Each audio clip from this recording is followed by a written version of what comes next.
So, anyways, so what ends up happening is Kamala Harris and her campaign team um go into a meeting, and basically her campaign team is getting told by consultants and other people, like, okay, look, this is basically fucked. Like, everything's done at this point in time. Like, the situation with the squirrel kind of just put the nail in the coffin at this point in time. Yes. Did it And really have that big of an impact? Oh, Fucking Oh yeah. squirrel and the People are raccoon, right? pissed, and the party that Yeah. killed the squirrel is the Democratic Party. yeah, the Peanut and Fred will be immortalized. I plan on actually getting a bronze statue of the two made. Yeah. It's actually really funny. There is a movement that's cropped up in like opposition to them because the dude's a fucking porn star. Nobody fucking cares. It's not about him. It's about the pet they killed. Like, literally, Yeah. I'm sorry, but is he going around diddling kids? No, he's not. He's running a fucking animal rescue. Like, I'm Yeah. sorry. Him and his wife are gonna Hey, get that shit assed. offends the Yeah. fuck out of me that they even had the legislation of the legality to act on that warrant when he had a registered animal. Like, Yeah. huh? Like, And- when the police ran his address, you would think if they weren't all functionally retarded DEI hires, somebody would have seen, oh hey, there's a not-for-profit animal shelter registered to this address. Yeah. And Like, what? you know what the worst part about this is, I think? So, the stated reason for killing the squirrel and the raccoon was to test for rabies. They needed to test for rabies on a pet this person owned for 7 years. No, it actually bit one of the people, and Well, they wanted dude, to know if it was if I- infected, I think. If When I a force pet- my way into your house to abduct your pets, there is a 99% chance your pet will attack me. Yes. Oh, bro, Are they bro, retarded? No, okay, no, so the I'm whole gonna say thing's this right retarded, now. but- I'm gonna say this right now, and this is the warning to law enforcement of all breeds. I am going to have 3 livestock guardian dogs and 2 fucking executive protection dogs on my property when I finally get shit fucking sorted the way I want to. All 5 of those dogs, the collie probably won't be trained to do this because he's going to be a herding dog, but the other 5, they will eat you. Which Step on the livestock property. guardian dogs are you thinking of? I have not fully. I'm looking at. Mastiff. Yeah, Get a mastiff. Personally, I'd go with the Tibetan Mastiff, but that's just me. I think they're cute. I'm leaning. So it's between the Mastiff and the Irish Greyhound. It's between those 2. But that's because I'm a bit of a simp for Irish things, but whatever. Anyways, point is Too hairy, is- man. is that these yes and no, but anyways, point is that they fucked around, they found out, and the squirrel and the raccoon have basically established that the party that doesn't support this bullshit is the one that's in opposition right now to the current administration. So Yes. Harris is fucked. Like, this was the nail in the fucking Yeah. coffin on a cultural level. So Trump actually came out and talked. He referred to Peanut as, quote, the Elon Musk of squirrels. Oh my god, I love that.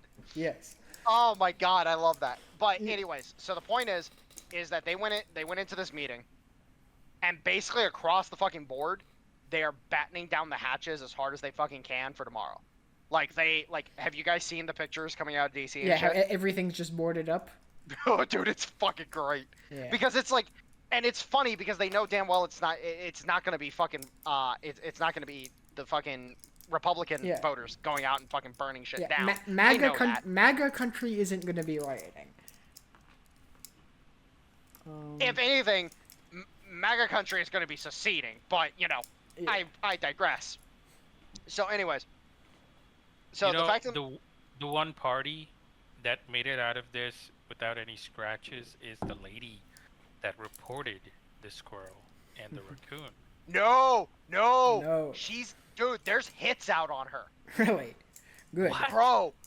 There Yeah, are okay, hits. the woman, it was apparently a neighbor who called in the complaint, like not even a direct neighbor, but some fat white chick that lived somewhere else Obviously. in New York that was a rival, like jealous of the pet squirrel and the porn star's attention, and she had like whatever 20,000 followers and she couldn't have that.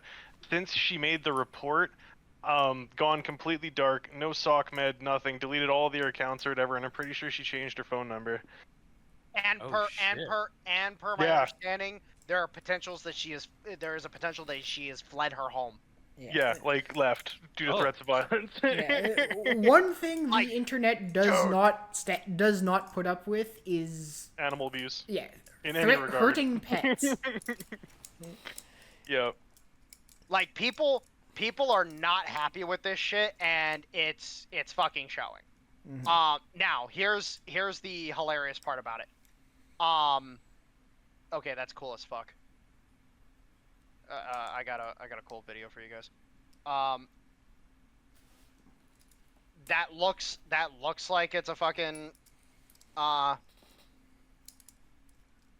looks like it might be a 14.5.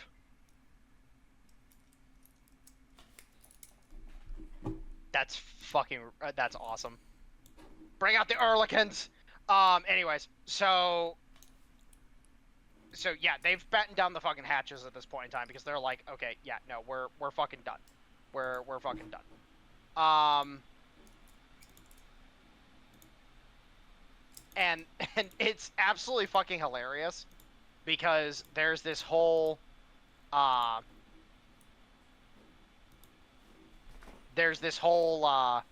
idea that they're going to be able to somehow ride out this storm because of any number of things, and it's like, okay, guys, I get it.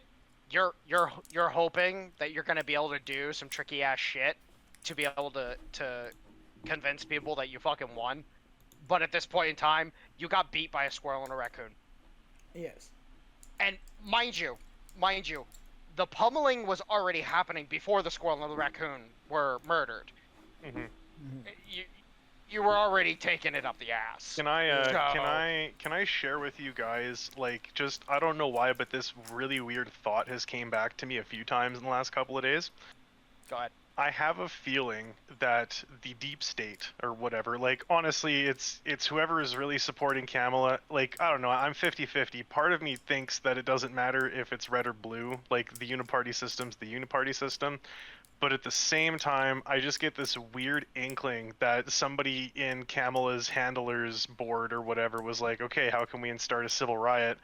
And the algorithm popped out with, you know, go kill this social media squirrel and it'll cause the right to become unshoveled.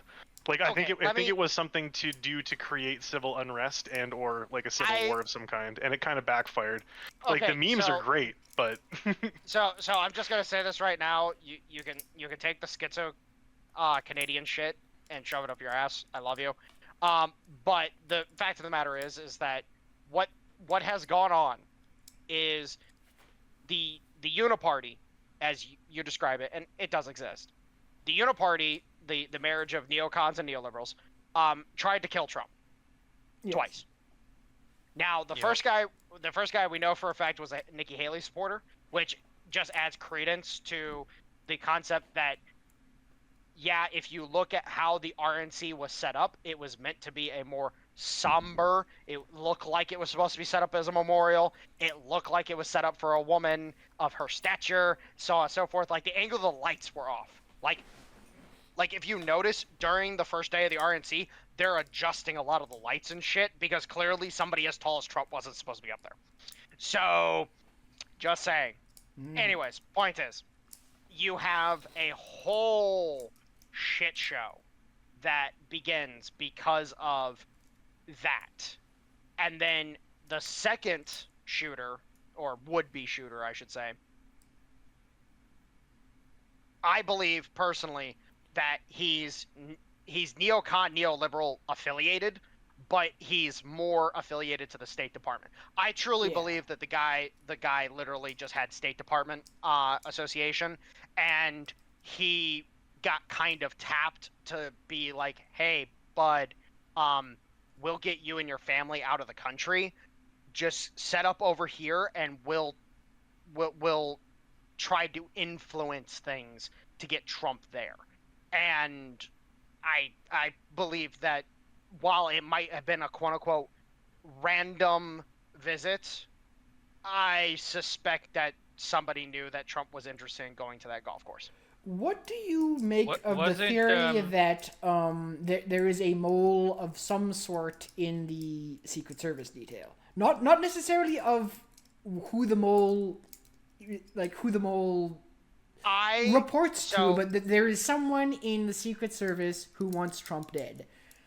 so in that whole idea that there's somebody in the Secret Service that wants to schwack Trump, not at all fucking uncommon. We've had multiple instances of this before where there's been assassination attempts that have gotten really fucking close. Like, for example, Reagan.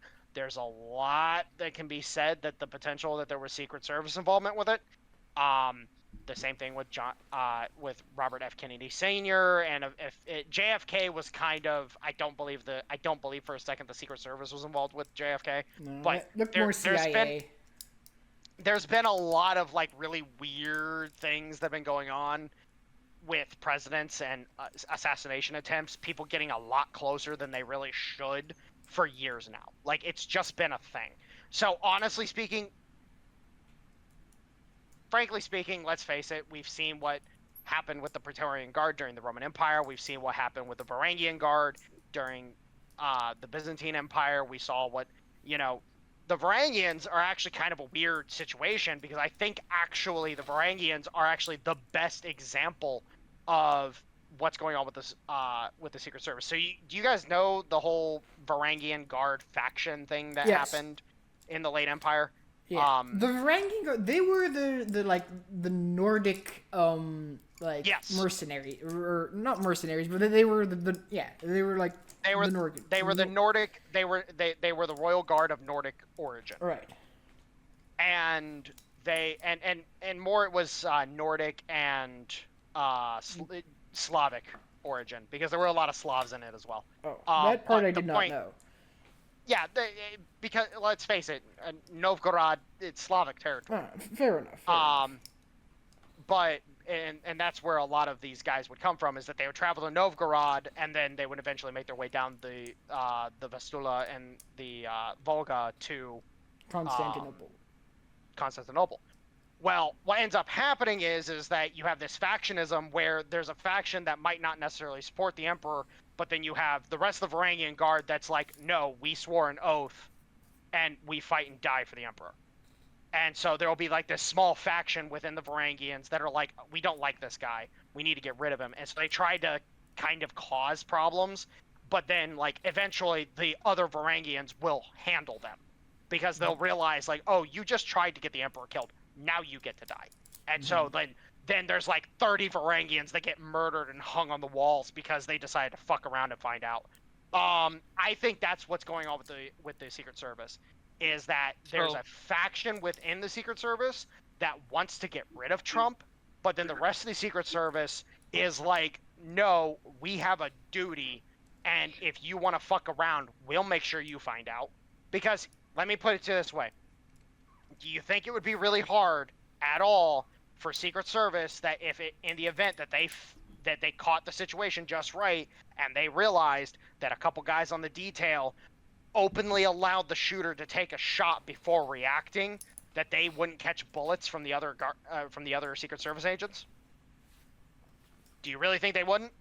I'm pretty sure they would. Well, that theory makes sense. So going back to the assassinations, you remember when Matt Gaetz said there's several assassination attempts or hit teams, or I think he described. Yeah, he said there were out to kill Trump? 5, 3 of which are domestic and 2 are foreign. Hey, give me a second. Yeah, I need to switch out of my pants and switch to shorts because I'm sweating like a motherfucker. So give me a second. Yeah, No hold on. He's worries. slipping into something a little bit more comfortable. Yeah, he's This, gotta this fix is his We- balls. this is we not have, that. We have the. This is Well, no, not we have the that only sort of ham live shoot. stream. All right. We have the only hams. We have the only hams shoot Yeah, after yeah. this. All right. There'll be no pool stream here. Hey, Damn. it's cold out and the heater's on and it's a little hot in my room. Fuck off. I wish it was fucking cold up here or down here. Right. So where did Matt Gates get that info from? So Who here's gave the thing. So Matt Gaetz is I forget what committee he is on, but he's on one of the committees. And so the committee members, they get a lot of access to information that other Congress people don't get a hold of. And so I wouldn't be surprised to find out that he literally got an intel update showing that, oh, hey, Oh, why would he do that? Ugh. The church committee? no, he's... No, the church Hold committee hasn't been a thing for like half a century. Hold I'll- on, I'm looking it up. Matt Gaetz... Yeah, I looked. I think he's I on looked the up foreign Matt Gates' intel. committee. He is on. He is on the... He's on the committee- judiciary. He's on the Armed Services Committee and the Judiciary Committee. So literally on the two committees that are 100% going to get intel updates on this shit. Right. So, Oh. yeah, those are the two that are 100% going to get intel updates. So yeah, he's in the loop. Now, how in the loop they allow him to be? So here's the thing. So, the whole Iran bullshit, you notice how only Democrats were really the ones pushing that, and neocons on the Republican side were the only ones really pushing that. The rest of everybody was kind of like, I don't think so. Because now here's the thing. I'll say this: the Iranians would love the opportunity to off Trump. They fucking hate his guts because of what happened with Soleimani, because Trump betrayed Soleimani. A lot of people don't realize that, but it was a betrayal. Soleimani had been operating alongside U.S. and Russian forces in Syria against ISIS, and then we turned on Soleimani, killed Soleimani, and the Iranians are like, "What the fuck, dude? Like, we were working with you. Why did you do that?" So, I've been thinking about That this one of the since Hey, our last. Gavin, yeah. So I've been thinking about this since our last discussion on the topic, and one thing that has consistently come up in my thought process, specifically about the Iranians, is, and I want to get your take on it. How do the British, if the British wanted to kill Trump, how would they do it?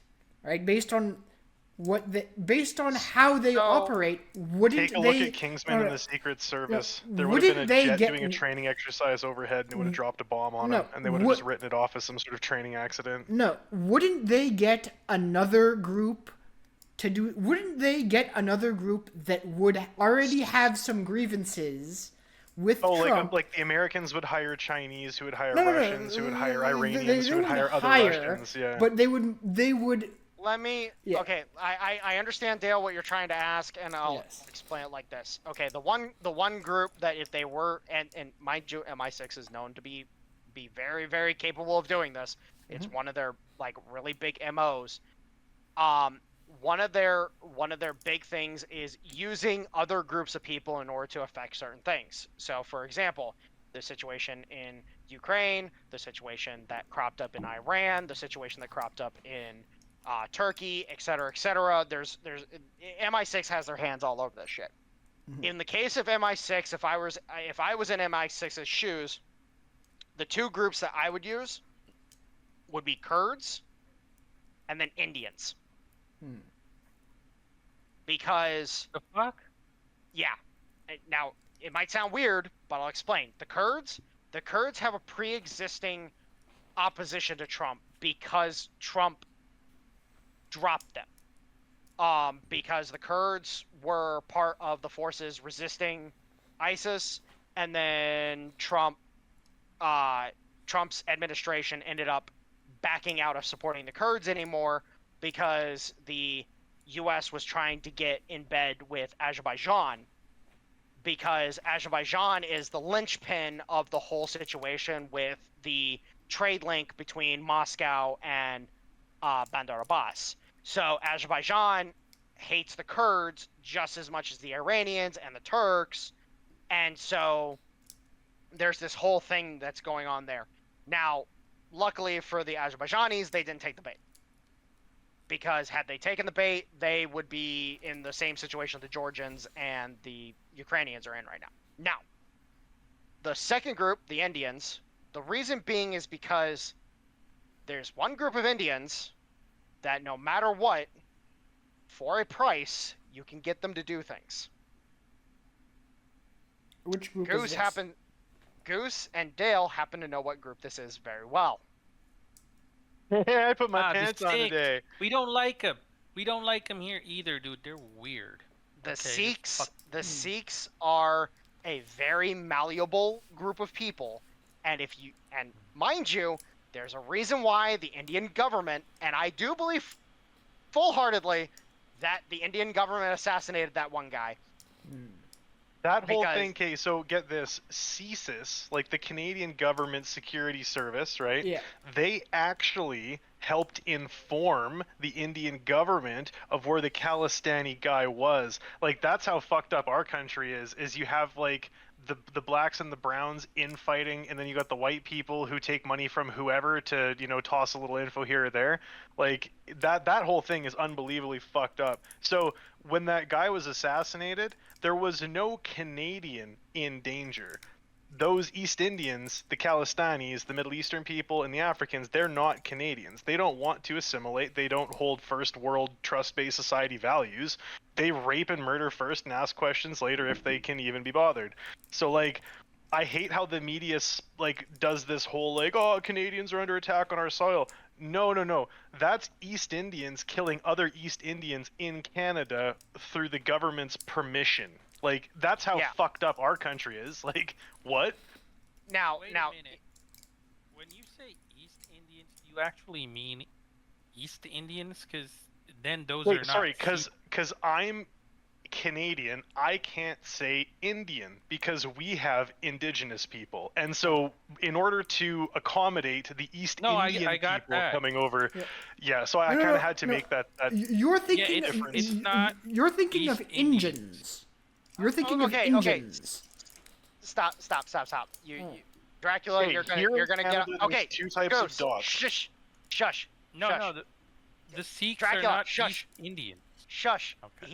Okay. He's using old terminology like East Indies. He's using that older Oh, terminology. West Indies. No, I'm not. There's two types Oh. of Indian Yeah. in Canada. There's Native dot and feather. Yeah, That's Native what I'm trying to American say. and Oh, in yeah, that case, yeah. my point is correct. They are not East Indians. Well, the can you clarify Sikhs- then? Because I thought the Khalistanis and the Yeah, Sikhs they're were Western. from India. Northwestern. They're all Northwestern right. Indians. So which Yeah, is Punjab. Oh, okay, Yeah. okay, Punjab. okay. yeah. So Yeah. bit of a miscommunication. He says East India. He means India, the India that's in the east of Canada, whereas other Indians are Native Americans. Like, because you know they used to Exactly that, call thank you. they used to Anyways. call Indians native. They used to. Or I just say difference between Indians and Injans. I say fuck them okay. all. Yeah. Okay, so I'm gonna make it easier and even more offensive. I'm gonna say Siberian Americans versus Indians. Anyways, Love it. Fair enough. But- anyways, Just call them Turbanites. That's what we do. Turbanites. I like that. yes. But But- anyways, the point is that the Sikhs are incredibly malleable, incredibly easy to influence, and if I were to want to schwack anybody as MI6, it would be Kurds or Sikhs, and they're easy to get into places. Right. But again, just so like, what is like one of the things that the neocons who are kind of with the Brits, like, what is one of the things that they want more than anything else? So like, I'm just wargaming out here. Now, if I was in that faction, What I would want is for Donald Trump to be killed by Iranians so that then President Nikki Haley declares war on Iran. And that seems like the ideal thing if I was one of those fucking scumbags. Right? It's not... no one's going to declare war on India or on the Kurds. Like, these people like the Kurds because they like, they're They like destabilizing groups with them, but they don't like the Iranians. That's the thing, though. Is that they so like, for example, there was an attack. I don't remember where in Europe, but there was an attack. It was one of those knife attack things. Yeah. Where they specifically tried to paint it as an Iranian, and it turned out it was a Kurd. Oh. And that's the thing, is that across the board, like, they will try to paint any Middle Eastern dude. Like they've started kind of doing this where they'll, like, if they're willing to actually point out it's a Middle Eastern dude, they'll immediately say it was an Iranian. Are you talking about Right, the Southport knife attack? I just don't fucking remember. But, I don't fucking remember. I guess the point I'm trying to make It was is... like early last year or something like that. But the point I'm trying to make is, if you're cooking, why would you use "I can't believe it's not butter" if you can just use butter, right? Why wouldn't you? Why would you risk them finding out, oh, it's a Kurd, if it can actually be an Iranian when you want war with Iran? That's funny. Well, yeah, sure. But here's the thing: is the only Iranians that are going to be able to. So this is the great thing about Iran. A lot of people don't realize this. Quds Force.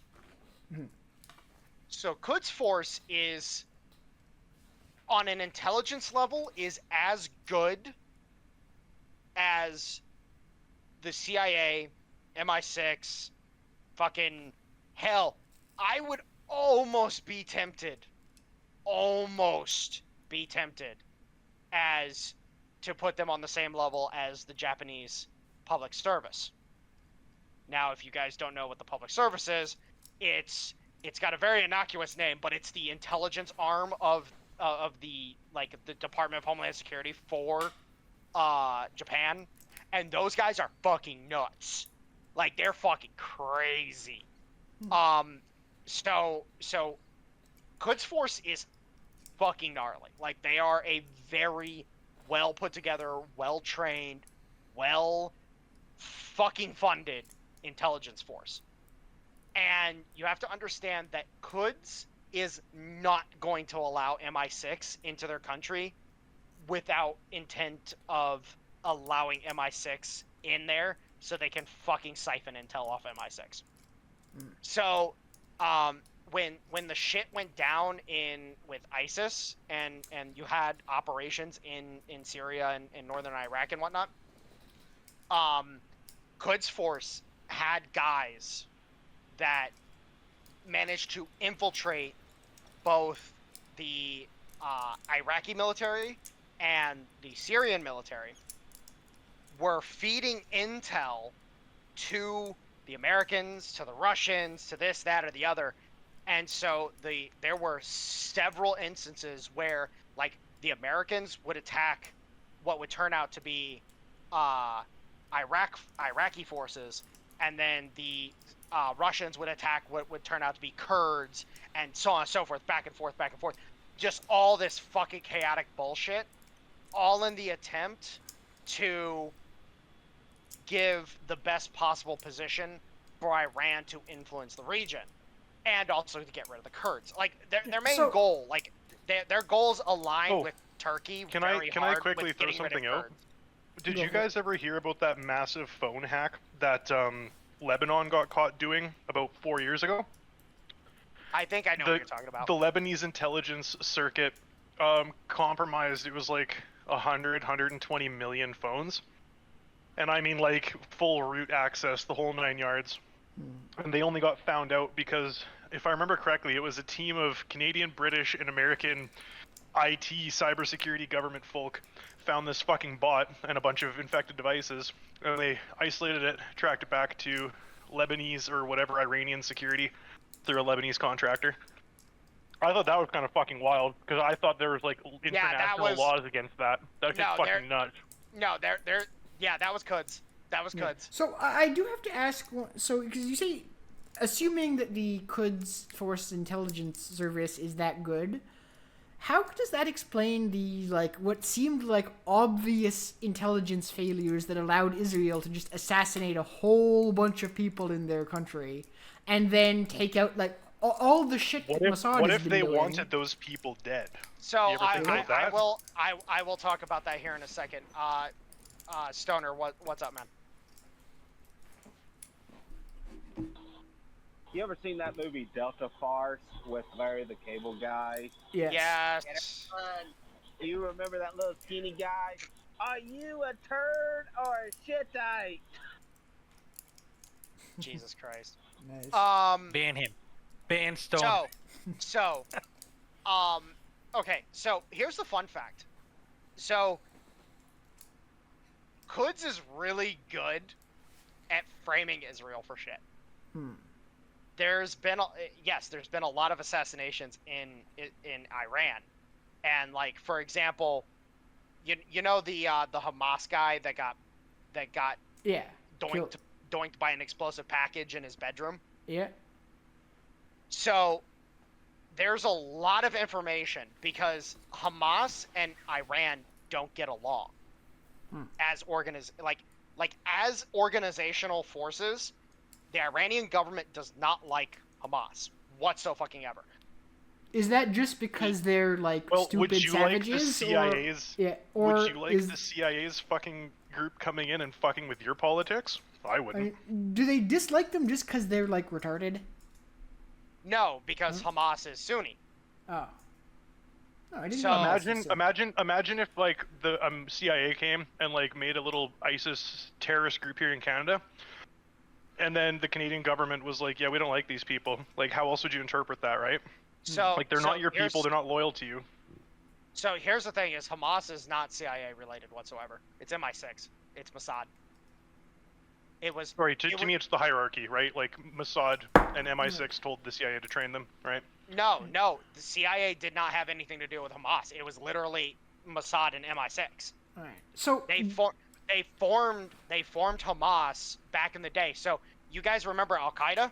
Yeah. How the CIA trained the Mujahideen and then Al Qaeda split off from the Mujahideen? Yeah. It's the same thing. Is MI6 and Mossad trained Hamas to get rid of the PLO, and then Hamas took control and filled the power vacuum, and then became the problem. That's actually what happened. Is this an issue of incompetence, or is this an issue of malice? Did you think, oh, we'll train these guys because they're not as bad, and then whoop, they come out as being worse? Or is this an intentional thing? What do you think? Half and half. It's definitely an Arnold Palmer. Yeah, 6 to 1, Arnold half a dozen of the other. No, it's an Arnold Palmer. So one of the things to understand about this is that Mossad needed to get rid of the PLO because the PLO was starting to be recognized on an international stage. Yeah. They needed to get rid of the PLO, and then so Hamas was necessary for that degree, but then what they didn't realize is that they didn't learn the mistake that the CIA did, because the CIA never wants to admit that they're the ones responsible for the creation of Al Qaeda. Mm-hmm. So what ends up happening is that Hamas starts to fill that power vacuum, and then Hamas starts killing the handlers. This is one of those big oopsies that Mossad never wants to talk about. When Hamas filled the power vacuum that was left by the PLO, a shit ton of Mossad agents got killed because Hamas turned their guns on them. Mm-hmm. And so now, across the board, if Iran could be rid of Hamas, they would be. Because the force that Iran wants to support is Hezbollah. Right.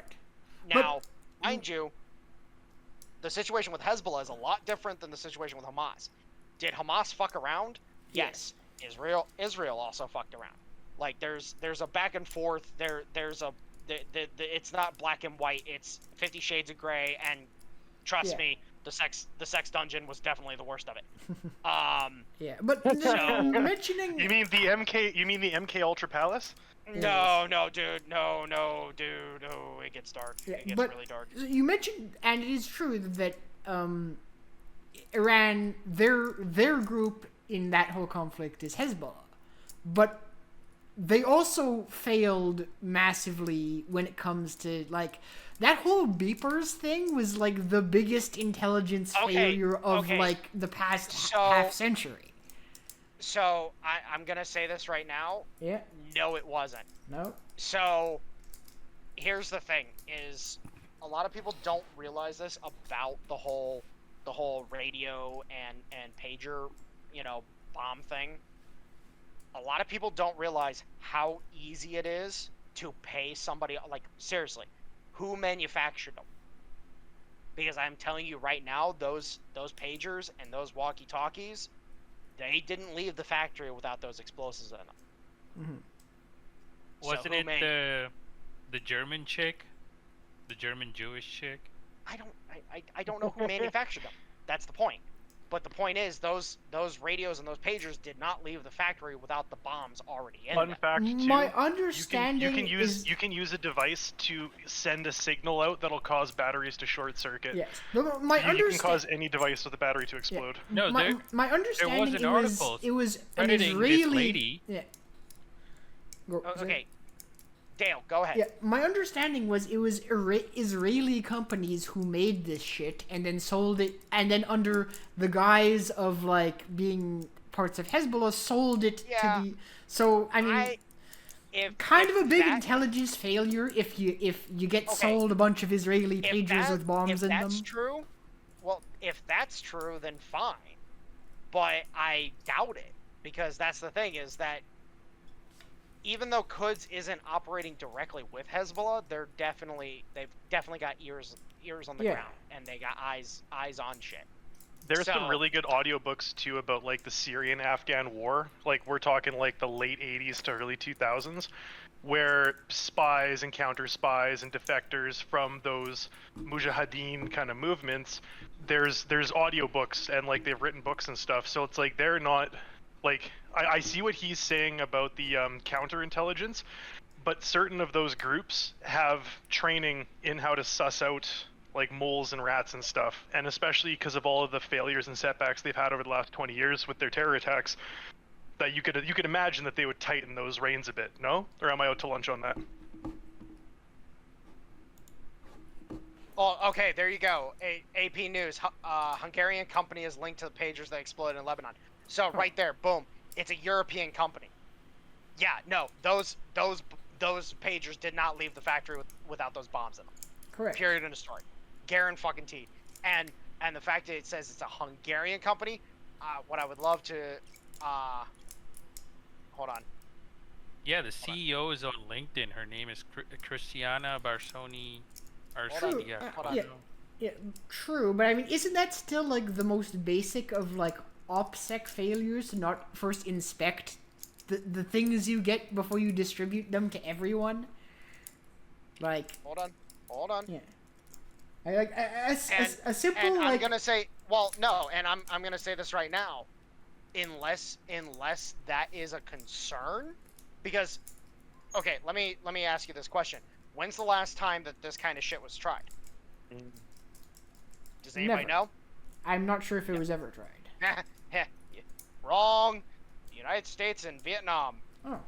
The U.S. and Vietnam would smuggle like crates of ammunition and explosives and stuff into the supply line of the Viet Cong, and it would be defective rounds and defective grenades and so on and so forth that would have like instant fuses and shit like that. So the dude would pull the pin, the spoon would he would throw the grenade, spoon would flip, and it'd just blow and shit like that. The U.S. did all this shit back in Vietnam, and it wasn't like incredibly effective, but it was decently effective. So it like the last time this kind of shit was done was back in the 70s, and so you have to think about that. the last time this was a major concern, because it's like with oil pipelines and like the undersea cables and stuff like that. You're not there is an unspoken rule among intelligence services and militaries and so on and so forth. You do not target this infrastructure because Right. it's so fucking expensive to replace it. This is what made Nord Stream such a big deal. Yeah. Is when Nord Stream went off, it was like, okay, literally every pipeline in the world has a fucking target on it, and guess what? Nobody's gonna like the fucking result of that. Yeah. Well, I mean, And that's the point. but that was between, like, there's a difference between massive oil fucking infrastructure and pagers, right? And Again, there's never been an unspoken rule to not It's the unspoken. like blow up small personal devices. No, that's not the point.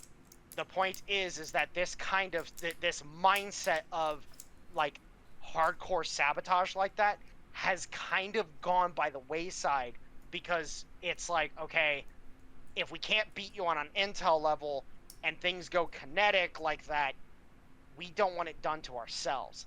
I wouldn't be surprised to find out that, like, oh, hey, Israel just received a bunch of X item, and then all of a sudden all of these items are fucking defective, blowing up. And I wouldn't be surprised, because Israel opened Pandora's box on it. So yeah, you can call it an OPSEC failure, but it's like the Israelis. So it wasn't an OPSEC failure. Israel jumped the gun to prove a point and pissed the entire intelligence community off. Yep, basically. Like again, like this is the kind of shit that a lot of intel community guys do not want to see, and militaries especially. I wouldn't be surprised that as that shit Think was of it like a happening. computer programmer. If you knew a day zero exploit into a server, you don't want anybody fucking around with that, because you can use that as long as it exists. But if other Yup. people start poking around, then suddenly your fun is gone. Well, Hold on. even then, think about it from this point of view. Say there's an exploit that nobody fucking knows about, but there's Mhm. one guy that then decides to kill the entire server using that exploit. It's the same concept. Mhm. It's like, So don't be the guy who trips that wire. Yeah. You What can was- you can tug any wire, but you leave that fucking wire Well, alone. shouldn't you want to be the guy who, at a very critical time period, then crosses that line? Well, here's the point: is that Like, Israel. So look at it this way: Israel is taking massive fucking casualties. They're Mhm. losing the ground war in southern Lebanon. They haven't even reached the Litani River yet, which is a big fucking deal, because the last time they reached the Litani River, they pulled back because they suffered so many goddamn casualties. You're talking. You guys gotta realize too, there's not hundreds of thousands of American and British and Canadian and Australian soldiers ready to go die and kill a bunch of Muslims for a bunch of Jews. Like, the game's up. Yeah, no, it's really a case of, it's like, okay, Israel, you escalated this to this point, and now everybody in the fucking world, like, down in the southern hemisphere, Africa is condemning them, South America is condemning them. There's a shit ton of northern hemisphere countries that are like, hey, bud, we got nothing for you. Fucking Italy, fucking Maloney finally came out and said, oh yeah, we're not shipping any more shit to Israel, period, in a story. So was Which- this done And then against Justin the wishes Trudeau of the promised more MI6? money. Of course he did. Fucking Justin Trudeau Jack- 6. Okay, Sorry. Goose, shut up for a second. Jackie, what'd you say? Was this done with MI6's consent, or did they do it surprising MI6? So it's a 50-50 on whether or not that happened. Because if I were MI6, I would have told them, don't fucking do it. So there's a chance that MI6 got blindsided with that just as much as everybody else. Because again, you see the shock factor that it had. Everybody was like, whoa, what the fuck? And militaries around the world were like, nope, we don't play those games. We don't play those games because... so why would you piss off basically your main benefactor? Well, if I might, Because Israel Because you're, is a a narciss- you're a narcissistic, egocentric Yes. psychopath? Yes. What? Israel Israel is a rabid dog lashing out at everything around it, and they don't give a Okay, shit. Israel has had the last 60 No. years of having the worst case of Napoleon complex. Like, Israel has the worst case of little man syndrome, where they've went and they've stuck their dick in everything, and who's gotten them out every time? The US. Fucking No, wait, America. Let's analyze this logically. Say that they don't like Biden, and they hope that Trump wins, but then Trump is also going to lose, and they're pissed off MI6. How is that going to help Israel? Like, what was Mossad thinking there? So here's the thing. Here's the thing, and I'll say this: what I think happens with Israel, as say for example, Kamala wins, Israel is going to be sitting there and they're going to be shitting bricks because they don't know where the fuck it's going to go. Because Kamala has had to play the balancing game of supporting Israel, supporting Palestine, supporting Israel, supporting Palestine. She's had to play this balancing game. At the end of it, I think she's going to tip for Palestine, and she's just going to be like, you know what? The military's already telling me, like, the military's already threatening Israel. The military's already told Israel, like, look, you need to stop bombing civilian targets or else you're not getting any more shit.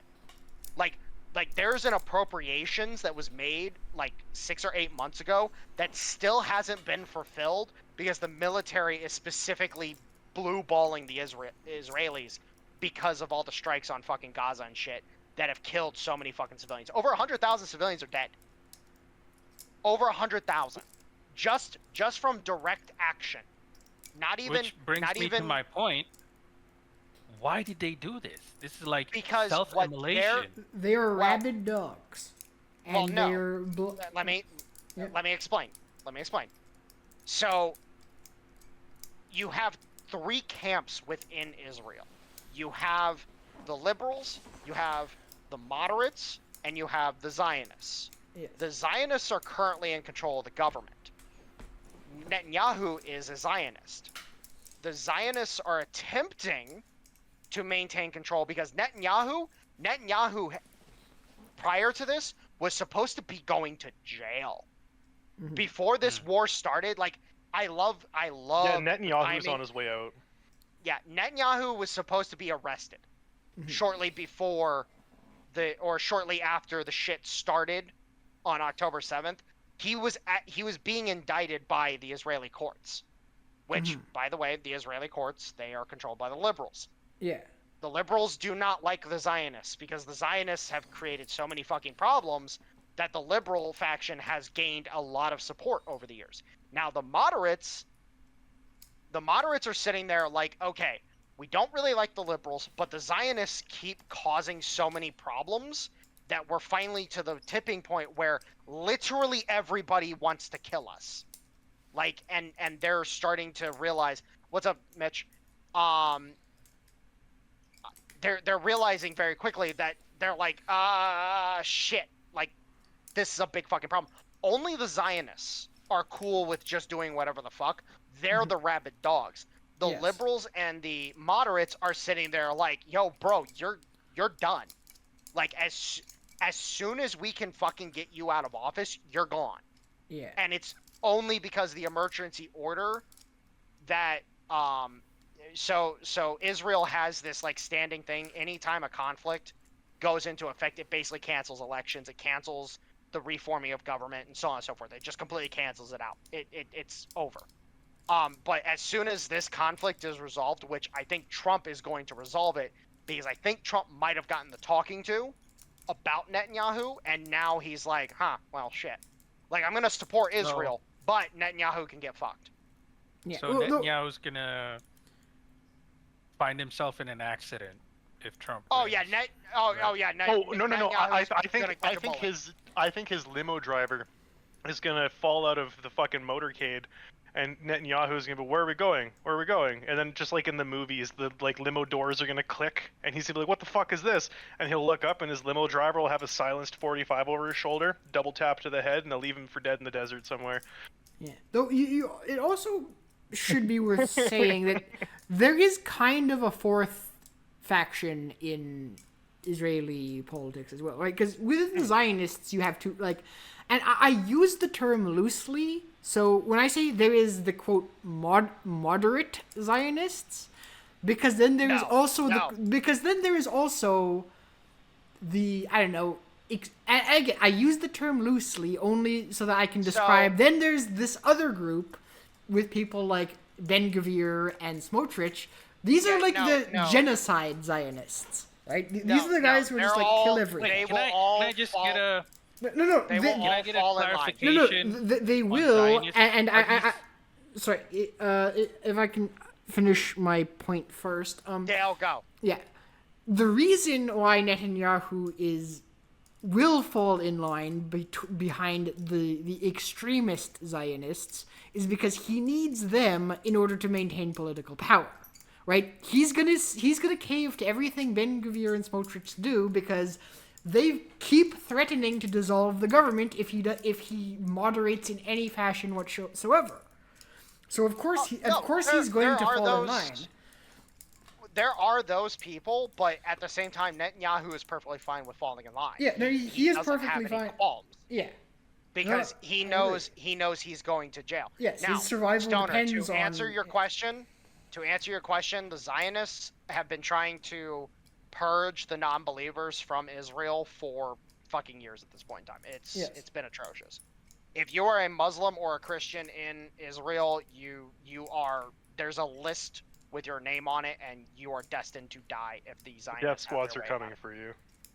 about it. Okay, so can I get a clarification on what the Zionists are?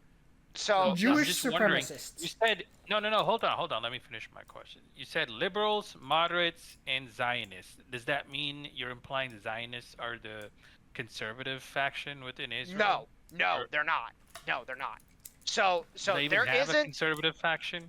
They do, but they don't. So they have the Orthodox population, Mhm. which the Orthodox population mostly falls within the moderates. Mostly, there are some Zionists that are part of the Orthodox, but they're not like the true Zionists are these like Ultra Orthodox, I believe they're called. they are like the rabid dogs, like you remember the how the Crusades, they seized Jerusalem, and then the Christians purged all the Muslims out of Jerusalem, Yeah. and then after Baldwin dies and Saladin seizes Jerusalem back, but Saladin, because he's not an idiot, he allowed the Christians to leave peacefully. Mhm. So basically take those Crusaders that seized Jerusalem the first time and then slaughtered the Muslims. That's what the Zionists are. They are the hyper radicals within the Orthodoxy that are just incredibly anti anybody that's not them. Again, if you were a Hindu in Israel, you probably got pulled into an alley and shanked 100 times by a group of dudes. Like if you're a Christian, you're getting spit on constantly because you're considered a dirty heretic that needs to repent. You know, if you're a Muslim, you're a heathen that needs to be forced out of the Holy Land and shit like that. Like, that's how these people think. So, I no wish matter I could show that to my fellow quote-unquote Hindus who go out there and say support for Israel. We support you just because they fight the Muslims. These guys think they're allies. No. The Hindis are on the chopping block just as much as us. So, yeah, no. And here's the thing. So as I've explained it before, Trump again, he's probably gotten the talking to about Netanyahu. He knows Netanyahu's donezo.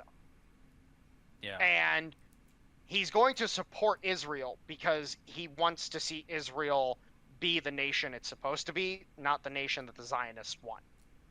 And the disconnect from the British is going to be one of the most valuable parts of this. If the U.S. can disconnect from the British and then tell the Israelis, look, we're not backing you up anymore unless you implement these reforms, the Israelis will implement those reforms overnight. Yes. They will start chasing the Zionists out of government. They'll start liberalizing their view on Muslims and so on and so Frankly, forth. I think that's a hell of a lot easier said than done when you consider that the Zionists hold like It's going- 48% of the world's wealth. We're talking the pedophile cult in Hollywood, mainstream music. Okay, so I will get into that. I will get into that because Zionism doesn't. I'm just saying they're funded. Let That's me all finish. I'm trying to say. Let me finish. Zionism does not just include Israelis. There is a Zionist class outside of Israel, the international Zionists, that are, like, for example, there you have people within the British government, you have people within the US government, you have people within the French government, the Spanish government, the Italian government, et cetera, et cetera, et cetera, et cetera. You have these international Zionists that are part of the neocon sphere that are going to be doing things to try to influence. It's kind of like with the Greens in Germany.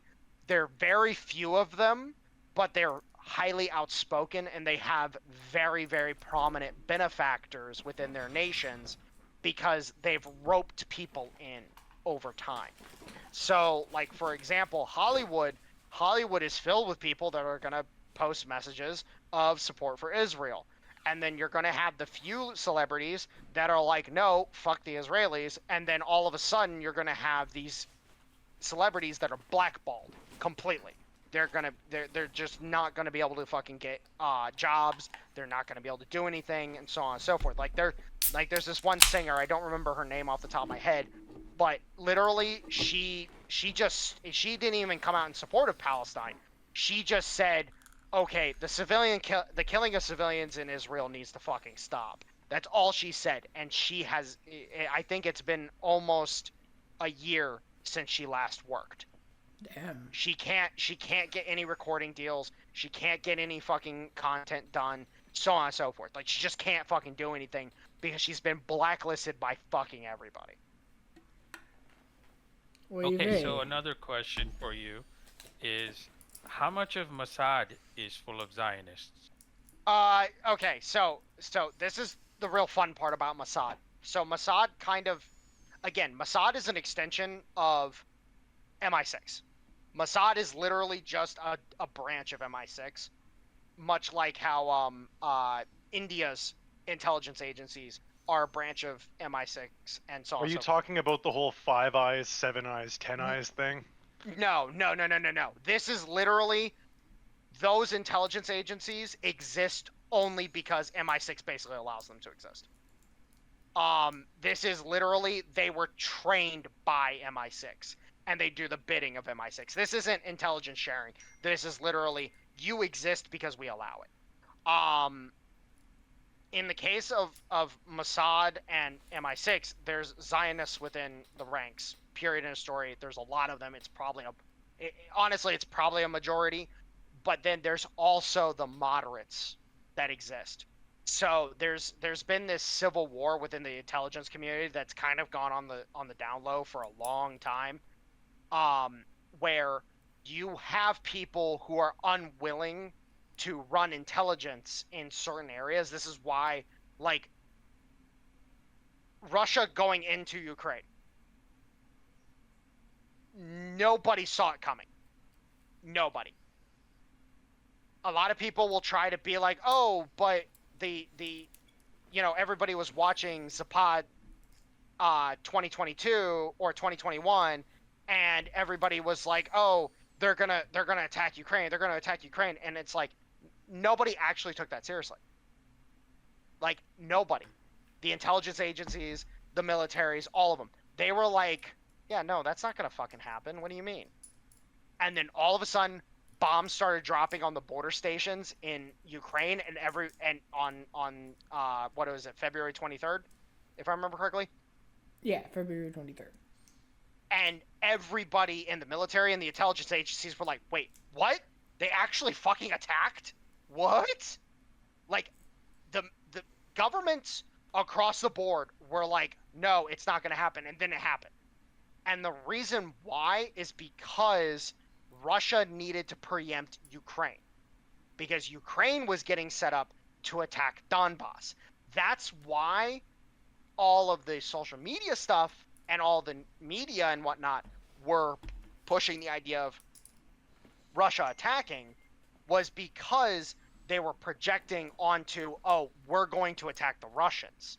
And the Russians knew that shit was coming, and they were like, no, we're gonna one up you on this. And yep. Well, even the Duran and Robert Barnes called it wrong, saying they weren't going to go in. But then it's like you said, later on, the the Russians got wind that the Ukrainians were moving up like 50,000 troops to. Oh going to no, it was like Donbass it was to like finish it up. 100,000. Like Yeah. it was a lot more than people were estimating. But that's So- exactly right. They were getting ready to go in and finish things once and for all, and the Russians said, "Oh hell no, you're not." So why do you think that the Russians initially suffered so many like setbacks and like Ukraine managed to take back so much of its territory that was initially Okay, captured? so do you they think it was did- just that they were not they were expecting? Because I've heard They weren't- they were expecting Ukraine to Let me- pretty quickly They give up. weren't trying to conquer the country initially. They were just trying to grab them by the shirt collar. Said, "Okay, you're going to come to the table, and we're finally going to come to a fucking agreement." Like the 40,000 troops they brought up around Kiev. Those weren't going to try to take Kiev. Like even Duran pointed out, you don't take a city of 3 or 4 million people with only 40,000 troops. That what they did initially was just to get their attention and cause Shock and awe. little damage as possible to put the fear of God into Ukrainians and get them to come to the peace table and said, "Okay, we're finally going to nail an agreement and we're going to end this stuff." And Notice- they keep an ace of doing it until Boris Johnson stuck his goddamn nose into it. The part So- that chaps my ass is it's literally because Putin for 10 years said quit amassing shit on our border. Like, quit putting nukes and bases on our front lawn.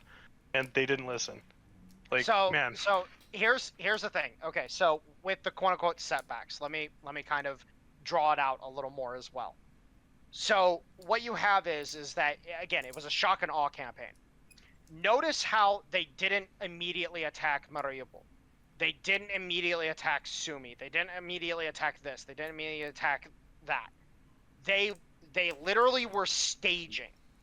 They were saying, "We are here. We can hurt you. Please just fucking talk to us." Because what you notice is the Ukrainians had escalated. One of the things that people ignore, and they want to play it off and other shit like that, is the number of ceasefire violations had increased 100-fold in the month leading up to February 23rd. The ceasefire basically was non-existent prior to the Russians going in. And what you end up having is that the Russians, again, they didn't want to conquer the country. They were just like, look, you're going to leave the Donbass alone. But as Tom Luongo has pointed out on multiple occasions, and a few other people have talked about it as well, just not in the detail that Tom has, unfortunately, all of the collateral in Ukraine is in the Donbass region. It is Fun fact: the barley and rye belt of the Ukraine provides, it was something like 23 or 33% of the world's grain. Like, yes. I had to do research because Canada's a lot of fucking farmland, and because of subsidies, it's mostly canola and corn and shit. But like, to find out that about a third of the world's, a third of the planet's grain consumption comes from the Ukraine. That's Yep. fucking insane. And Another guess who fun owns a fact, good chunk most of of that it is land? contaminated. Yeah. I'll get into that, Dracula. I'll explain that here in a bit. Yeah. What were you saying, Mitch? Yeah, guess who owns a good chunk of that Ukrainian farmland? Well, okay, Like let me. BlackRock? Monsanto and Cargill. No. Who now owns it? BlackRock. Yep. So let me just finish what I was saying about the whole shock and awe attempt. The point is that the shock and awe was meant to force the Ukrainians to acknowledge, like, oh fuck, these guys can actually fucking hurt us. We need to talk. And that's exactly what fucking happened. And then the Istanbul Agreement got blown up by the Brits, and then the war started. Now, notice how the Russians specifically operated in the notion of, okay, we're going to do this. Are you willing to talk? No. Okay, now we're going to do this. Are you willing to talk now? No. Okay, we're going to do this now. And they've kept they've kept just inching forward, inching forward, inching forward, and now it's to the point where the Ukrainians are now sitting there like, crap. Hey NATO, help. And NATO is sitting there like, nope, nope. America's already told us they're not coming in. The military has literally said, we're not going into Ukraine. Period, end of story. The military told the administration, you're not getting your war. And people like Victoria Nuland, Bernanke, Yellen, et cetera, they're all sitting there shitting bricks because they're like, wait, you're supposed to do what we tell you to do. What? You're not supposed to think for yourself. And now they're realizing like, oh fuck, we don't have any control. And to make it even better is you have the situation with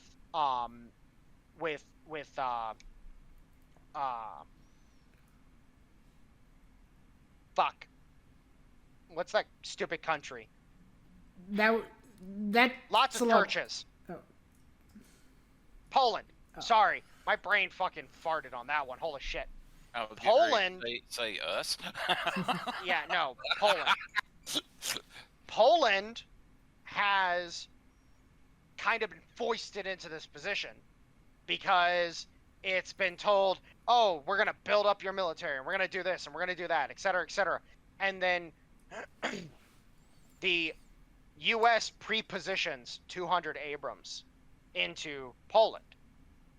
And everybody thought, oh shit, the U.S. is actually going to fucking do it. And then almost immediately tells the Poles, okay, give your T-72s to the Ukrainians, you guys can have the Abrams. And then the Poles sat there with their collective shit in their britches, realizing, oh fuck, like that almost actually fucking happened. Oh crap.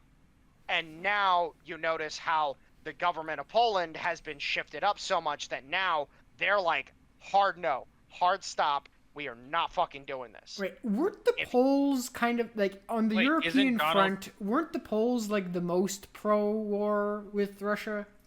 Yeah, prior to this year, and now they're realizing like, yeah, no, we can't fight this. Oh, We can't fair do enough. it. They've So changed their that tune Donald completely. fellow? Tusk is going to posture as hard as he fucking can because he needs to be the big man in the room. Tusk is just a bitch. Alright, well, now, you were talking about how the American military didn't want to get involved. I was kind of under the impression that generals like Milley and Vindman would be more than happy to get involved in the Ukraine war. Well, notice how Milley's no longer there, and Vidman has been sidelined like a motherfucker. Even Milley, as big of an asshole as he is, an incompetent politician, even he had enough sense to realize when, he had all the figures on what the Russians had for armed forces and what we had left for armed forces and for ammunition and such, and seeing what was going on, had enough sense to say, no, we'd have our ass kicked inside of a fucking week. No, let me put it to you this way. Austin forced Milley out. Given the information that I have been seeing over the past year, I am convinced at this point in time that Austin, even though Austin is nothing more than a pencil pusher, he's no Schwarzkopf. Like Schwarzkopf, even with all of his faults and all of his misgivings and the fact that he's just a fucking cunt, or was a cunt, I should say. Would be appropriate. He was a battlefield commander.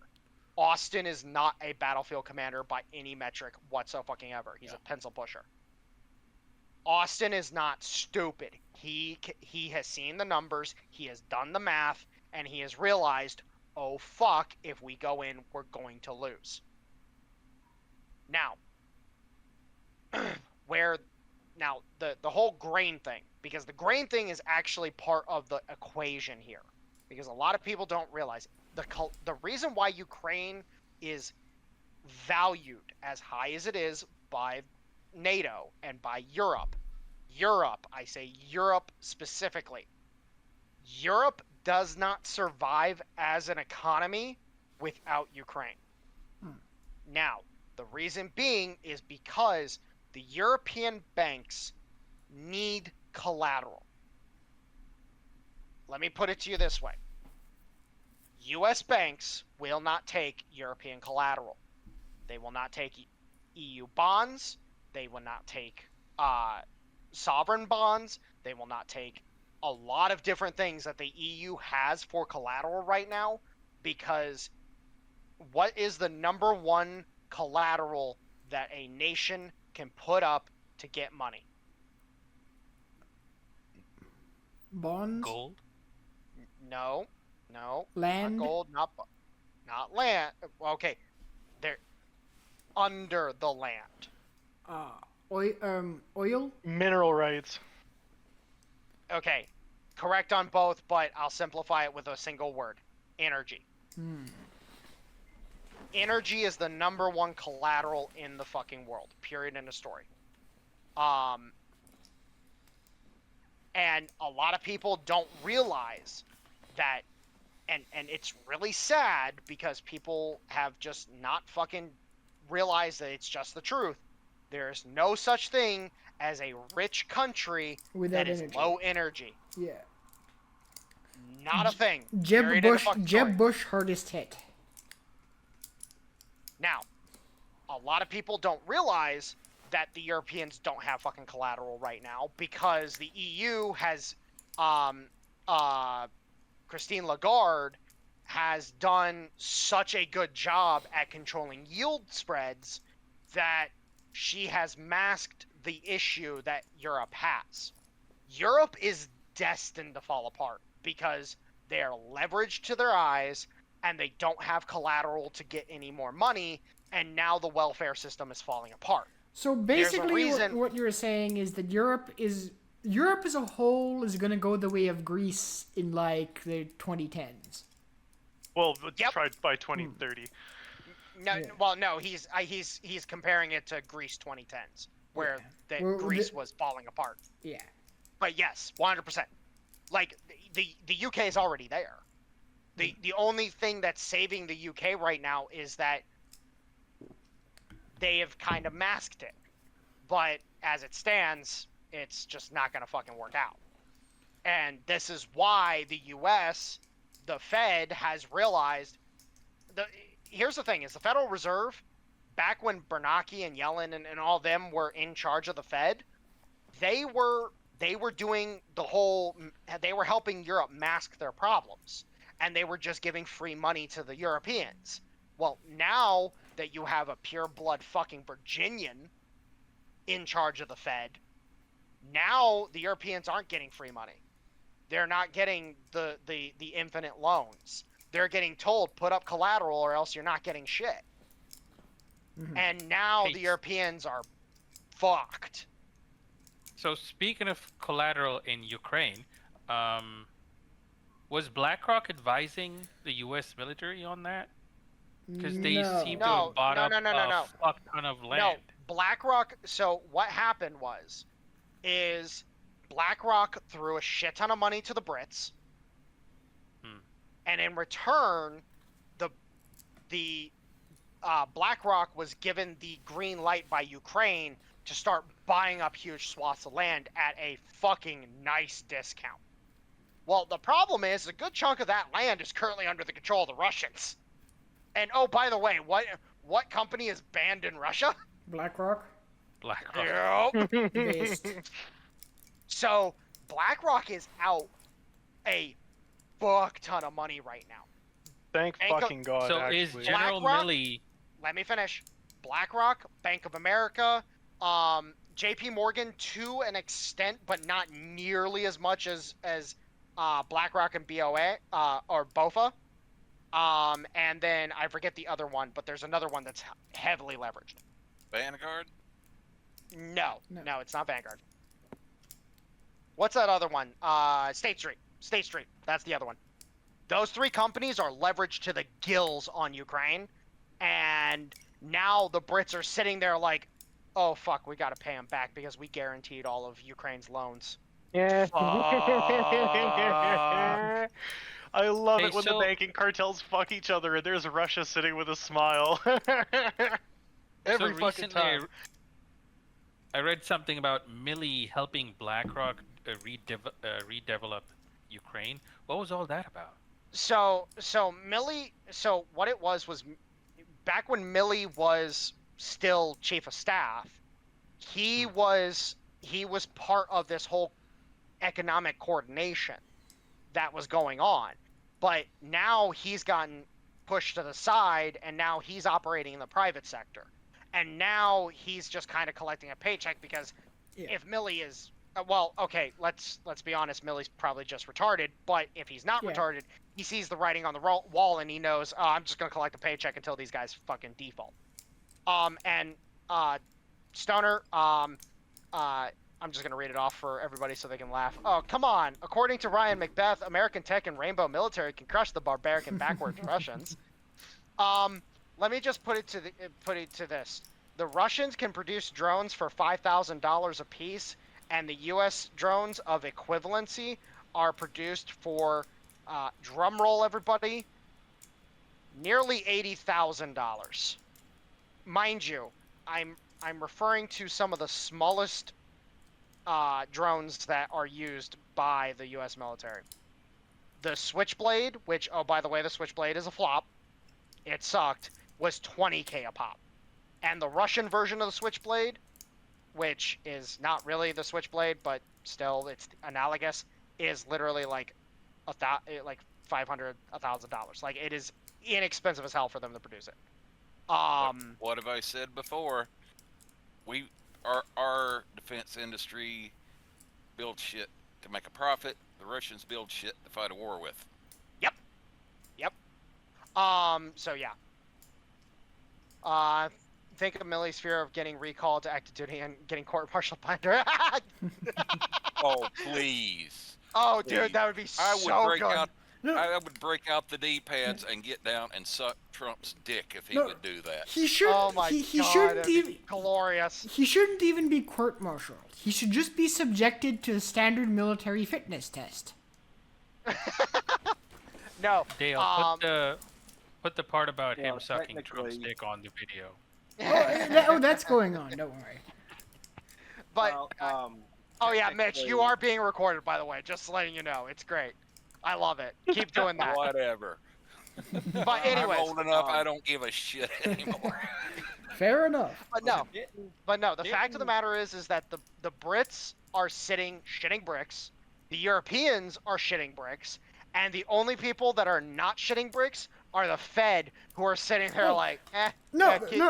keep fucking up. The only people not shitting bricks are, well, bricks. True. Well, and here's the thing. I Here's the see. thing, and I'm Yeah, gonna say this right. right now. I'm gonna say this right now. I would not be surprised to hear that the last BRICS summit had a backroom meeting between the Federal Reserve and BRICS as a whole. I would not be surprised to find out. Why do you say that? Because, well, how do you royally fuck the Europeans? You intentionally leave SWIFT and you join BRICS' side of it. That'd be interesting. There It would be. absolutely I don't- nothing to hold I up the don't euro. think it will happen, but I think it's a plausibility. I just think that the Federal Reserve has, honestly speaking, if I see all the moves that I see being made and all the information that I've gotten at this point in time, the Federal Reserve is going to get in bed with BRICS, and they're going to be like, hey, look, you know what? We want to do business. We're sick and tired of all this bullshit. Let's fucking talk. It would be nice to see them put the final nail in the coffin of Europe. Like that. Well, and that's the thing. This is why I keep saying the Germans are going to conquer Europe, just not in the way that the French and the Brits are going to really appreciate, because the Germans are going to be the ones that jump ship and form back up in line with Russia and say, okay, look, we can split Poland.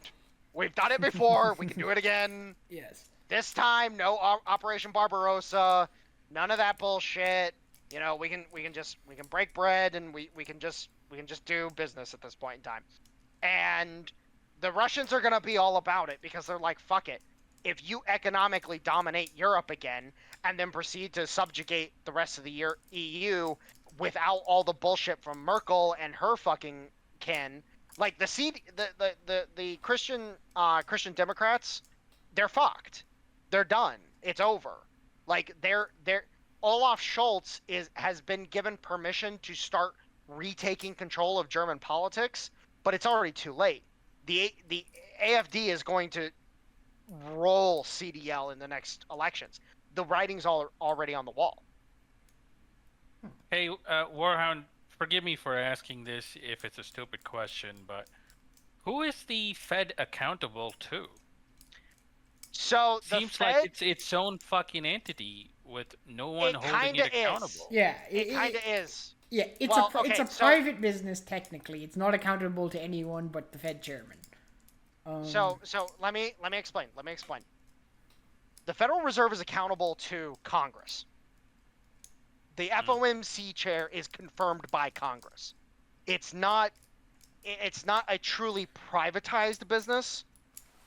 It is, okay, you have your business, but your boss has to be confirmed by Congress. Right, but correct me if I'm wrong, but they can't just go and fire the chair. Like Yes, they can. once they're confirmed, can. they're generally No, they can't. They can in fact get rid of people, but the point is that no committee has done so because the Fed has basically told them, okay, if you do that, you're not going to like us afterwards. It's kind of a mutually assured destruction tactic. Right. So in essence, they can't because So what about the executive branch? Does the executive Now- branch no, get to no, say anything about him? the executive branch appoints or they pick them, but then that's all. Yeah. Okay. Let me give you a little, because here's the thing. I'm gonna make some calls here. The FOMC chair is chosen by the president and then confirmed by Congress. Now, here's the thing, is that the last FOMC chair, the current FOMC chair, Jerome Powell, was picked by Trump. Yeah. Now, Jerome Powell was not supposed to be the Fed chairman. If I remember correctly, Bernanke was supposed to get picked as Fed chairman. Ew. But guess who won the election in 2016?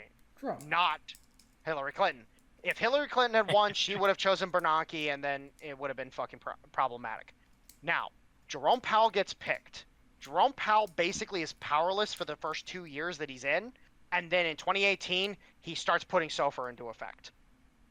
By the time 2020 rolls around, SOFR, or 2021, my bad. By the time, or no, it was 2020. Yeah, it was 2020. By the time 2020 comes around, SOFR gets put into place, Yes. which then starts gutting LIBOR, which then LIBOR falls apart. It gets sunsetted this past September. Was it the 29th or the 1st? I forget. I think it was But the first. It was in September. I know that. But LIBOR gets sunsetted. LIBOR is no longer Replaced by SOFR. Yeah. yeah. So the secured overnight fundings rate. Got it. Or financing rate. It's either funding or financing. I think it's I don't financing remember. rate. Okay, whatever. Anyways, you know what? Fuck it. I'll look it up real quick. SOFR. Financing. Yeah, it's secured Yeah. overnight financing rate. But basically that determines the price of dollars overseas. And LIBOR, what the London Interbank options rating, LIBOR was using their power over the U.S. overseas dollar market to skim off the top, and they were collecting on the sale of dollars. Well, then now SOFR controls that, LIBOR loses that power, and now SOFR, the U.S. has actual control over its monetary policy. It has actual control. The Fed has actual control over its monetary policy. City Well- of London hardest hit. Yeah. Now, what you have now is Trump wins tomorrow. If he wins, and I'm saying if because, there's probably gonna be an attempt at some fuckery. Yeah. If he wins tomorrow, the presumptive next chairman, because Jerome Powell's up in 26, the next presumptive chairman is Jamie Dimon, the current CEO of JP Morgan Chase. Now, Jamie Dimon, here's the thing. Jamie Dimon, New York liberal, New York Democrat. Guess who he backed during primary season? Oh. Nikki Haley. Hmm. Now, you might cringe at that at first. You might think that that's a terrible idea, and yada, yada, yada. Here's the point. A bunch of liberals, a bunch of Democrats backed Nikki Haley in the primaries because they would rather have Nikki Haley than Kamala Harris. Nikki Haley's still going to fucking give them what they want, but Yeah. Nikki Haley is not Kamala Harris. And The only reason why Sorry. Also, just to be fair, all right, the main problem with Nikki Haley is the foreign policy shit, right? Nikki Haley on economic terms, kind of nothing wrong. Yeah. Nikki Haley is a full-blown neocon. Full-blown. She would make sure that Jerome Powell was, when he was out, somebody like Bernanke would go in. Really? Yeah, 100%. No, Nikki Haley is full-on Eurocore. Full-on Eurocrat. She is not an American bureaucrat by any stretch of the imagination. Her loyalty is in Europe. She is a cunt. There's a reason why we What do are not the like her. benefits of this Diamond fellow? Well, So- Jamie Dimon is at least. There's a lot you can say about him, but he real is quick, kind Dale. of a patriot. No, cares no, about no, America. No, So- Dale, no, he's not a patriot. I'll explain it here in a second. So what happens is that Jamie Dimon throws his support behind Nikki Haley. Nikki Haley loses out to Donald Trump, thankfully, because the RNC attempted to kill Trump the first time. And, well, they failed. They missed. And then as soon as Trump was confirmed as the presidential candidate, Jamie Dimon immediately endorses Trump. The reason why Jamie Dimon endorsed Nikki Haley was to tell all of his friends on Wall Street it's okay to vote for a Republican. That's why he did it. Because as soon as Nikki Haley was gone, he immediately switched over to Donald Trump. Now, here's the advantage of Jamie Dimon. It's not because he's a patriot. It's not because he's a nationalist or he's this, that, or no.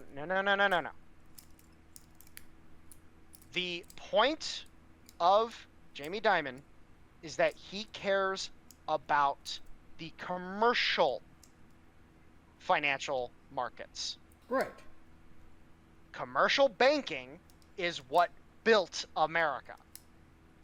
Whereas the Europeans, their goal is central banking. Yes. They don't want commercial banks. They don't like commercial banks because commercial banks takes control away from the central banking cartel. So it's the private. Let me finish. Private It's the formation of capital private- versus public formation of capital, right?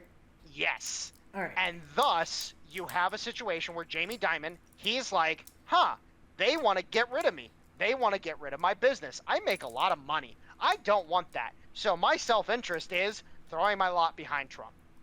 Because at that point in time, what's he got to lose? Either he gets put in gulag or he gets to make money. Which one is he going to choose? Okay, but here's my question then. He's a liberal. You described him as a liberal. Yeah. Right? What if he fucks with the next candidate just in time for the next election? What if He's he not going hikes to. up the rate No. to fuck He's- with the... He's not No, going to? he's How? not going to. Okay, so rate hikes are not so the rate hikes that Jerome Powell did not affect this election whatsoever. To be completely frank, they didn't. There was no effect. What the rate hikes were to do was to soak, because to have an actual effect on the election, the interest rates would have had to be like 9-10%. The 5.75 interest rate was meant to soak up the foreign capital. It was meant to force people to bring dollars back into the U.S. so that they could get rid of as many cheap foreign dollars as they could. Because the more cheap foreign dollars that they get rid of, the more expensive foreign dollars they're able to issue. And the expensive foreign dollars help the U.S. economy. The cheap foreign dollars don't help the U.S. economy. Okay, so here's another question for you. Trump's going to win. Now Ron Paul has announced he's getting on the Doge team. Is that going to affect Trump? Ron Paul has been... the fact that Ron Paul has been tapped, Ron Paul has gotten the talk. So there's not going to be any attempts to end the Fed. No. Remember when Ron Paul 2012 was not end the Fed, as much as we all wish it was audit the Fed. Right? And that's the point. Even he knew. Okay, how many trillions of dollars has the Pentagon misplaced at this point? Like, what, 54? Probably. But so something that is, and this kind of annoys me to no end, but something that some of our more Lulbert friends misunderstand. Ron Paul never was about, just tear this thing out at the root, right? It was always a long process that begins with a simple audit. Yes. It wasn't just, like, I would love nothing more for the Fed to end, in principle, because it's an abomination, but I live in the world we have, not in the world we want. And so does Ron Paul. Dale, I love you so much. You speak my language. Realpolitik, ladies and gentlemen, realpolitik.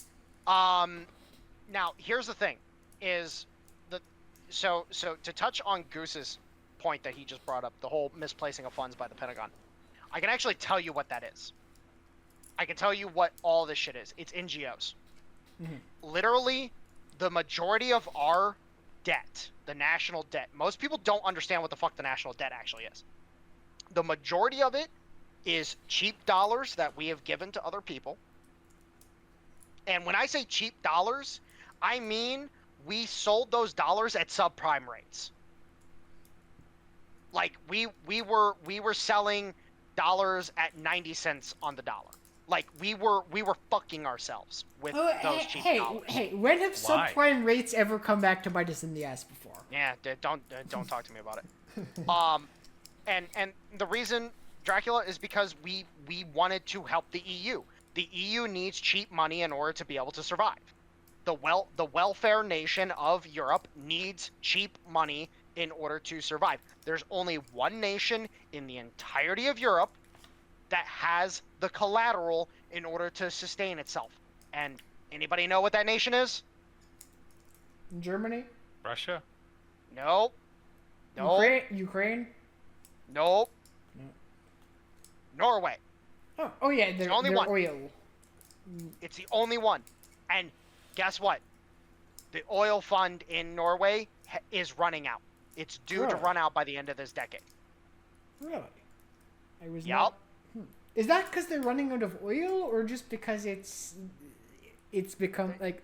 Because they've been shutting down production as hard as they have been because of the EU climate change bullshit. Ah, that makes sense. Now, here's the thing. That whole scam, holy fuck. Now, here's the thing to understand, is the national debt, the majority of it is those cheap dollars. Well, where did those cheap dollars go? Some of those cheap dollars went to countries. Some of those cheap dollars went into NGOs. And those NGOs, you want to talk about money that has been misplaced by the Pentagon? A lot of that money has gone into NGOs who are doing shit around the world. For example, Victoria's Pet NGO, which I don't remember the name of it off the top of my fucking head, unfortunately, that caused Maidan.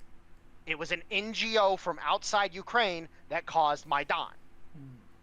And that's the whole point, is that you have a shit ton of these NGOs. If you were to get rid of these NGOs and stop funding them, the budget would balance itself overnight. You're talking about Victoria Nuland, right? Yes.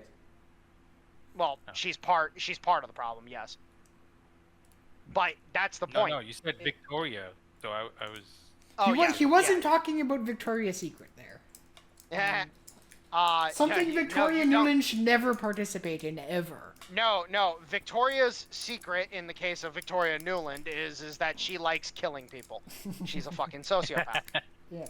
Psychopaths kill people, sociopaths manipulate them. No. She likes manipulating and killing. Like, Psychopath. no, she's everything above. She's multiple choice. D, all the above. Cunt, psychopath, Yeah. sociopath. Anyways, but the point is that literally the only country in Europe that has the collateral in any way, shape, or form is Norway. So Europe needs these cheap dollars, but now they're not getting them, and now they're reeling from it. So to get back to that whole thing, Jamie Dimon is not going to. He wants to preserve his self-interest. Why would he fuck over a candidate that is going to allow him to continue making money? He wouldn't. Oh, okay. Why is he going to fuck that person over? There's a reason why he's backing Trump, because Trump isn't going to be a problem. Now, in the case of the Lawberts and the Fed and everything like that, the idiots don't understand that right now the Fed, and they don't want to hear it, there's a reason why Tom Luongo's Mises Caucus speech is not available to the public. If you were not there, you don't get, like, funny enough, the libertarians are censoring somebody. Yeah. What do you know? I heard There's apparently they're butthurt of it, unfortunately. Oh, Like, they're so butthurt. And again, I get So it. how- Like the How Fed can is one a get a like, summary? like I kind of understand because like the Fed is a dirty word, but I get where No, he like I get his I point, refuse- but I refuse to stoop to that fucking childish bullshit. Because at the end of the fucking day, this is why I fucking detest libertarians. Because at the end of the fucking day, it's like, okay, guess what, bitch? I don't care what fucking idyllic fucking bullshit you want to try to engage in. At the end of the fucking day, I need to be able to make sure that my nation actually survives what's fucking coming down the fucking pike at us. yes. And when fucking Mary Sue comes around the bend, you better bet I'm stepping out of the way and I'm letting fucking good old Euro boy fucking take the hit, because Mary Sue ain't looking too good. Correct. And let me say this for a fact. When that shit finally comes down around, oh, brother, Europe is going to, like, everybody wants to make jokes about, you know, Russia being a fucking decrepit piece of shit. Oh, no, you haven't seen jack shit when this finally comes down. You talking about Just to the play sun devil's thing? advocate super quickly. No, I'm talking about one the thing that economics. people don't talk about with like even just the Russia-Ukraine war that's going on is like Putin sent a couple 100,000 kids. So like the troops that survive that Russia-Ukraine conflict are going to be hardened as fuck. Like the next 20 years, Russian soldiers that are career soldiers, in my opinion, are going to be harder than a lot of other country soldiers because of this literal wartime experience that they're currently getting. Bro, no. Let me put it to this way. So you know the whole trope about Russian women being incredibly materialistic and being incredibly like just Westernized? shallow. That trope is quickly disappearing. Because there is a cemetery that's being set up in outside of Moscow to commemorate those who have fallen. Mhm. And per my understanding, the number one visitors to that cemetery so far have been young women. Hmm. And it's because the babushkas are forcing them to go down and just take a look, read names, and just experience it. Based And- babushkas. And because the babushkas, they remember the hard times. The all these young girls, they grew up not really experiencing all the dirty ass shit of the 90s. And again, when I say young girls, I'm talking like they were born in the 2000s. Mhm. And most of these chicks, like, there are guys, like, when you see the picture of a Russian soldier giving flowers to a girl, like, you notice a lot of them are on the younger side, because the younger guys are the ones that go to fight. Mhm. And so these women are, like, their loved ones are out doing dirty ass work right now and they got a job to do, and these young women are starting to realize, like, oh fuck, like there's more to this world than just caring about a guy who's making six figures. Like, they're getting the real life experience. All right, hitting them I'm gonna try right to get in to the Russia. face. I'm gonna try to get to Russia. I'll fight for them for a couple of years and see if I can find myself a real woman. Oh yeah, dude. No, I've been telling this to people across the board. Like, you are not ready for the Russia that comes out of this conflict. You are not ready for it. It's going to be one of the strongest and most resilient fucking countries in the world. You know, Hey, go- Warhound, I'm wondering, is America going to have something similar to what Russia's going through right now? Yes and no. So a lot of people are really concerned about the whole civil strife thing. I don't think the civil strife thing is going to happen. What I think is going to happen is we're going to get a conflict on the border. So I have been kind of bouncing ideas in my head for a couple months now.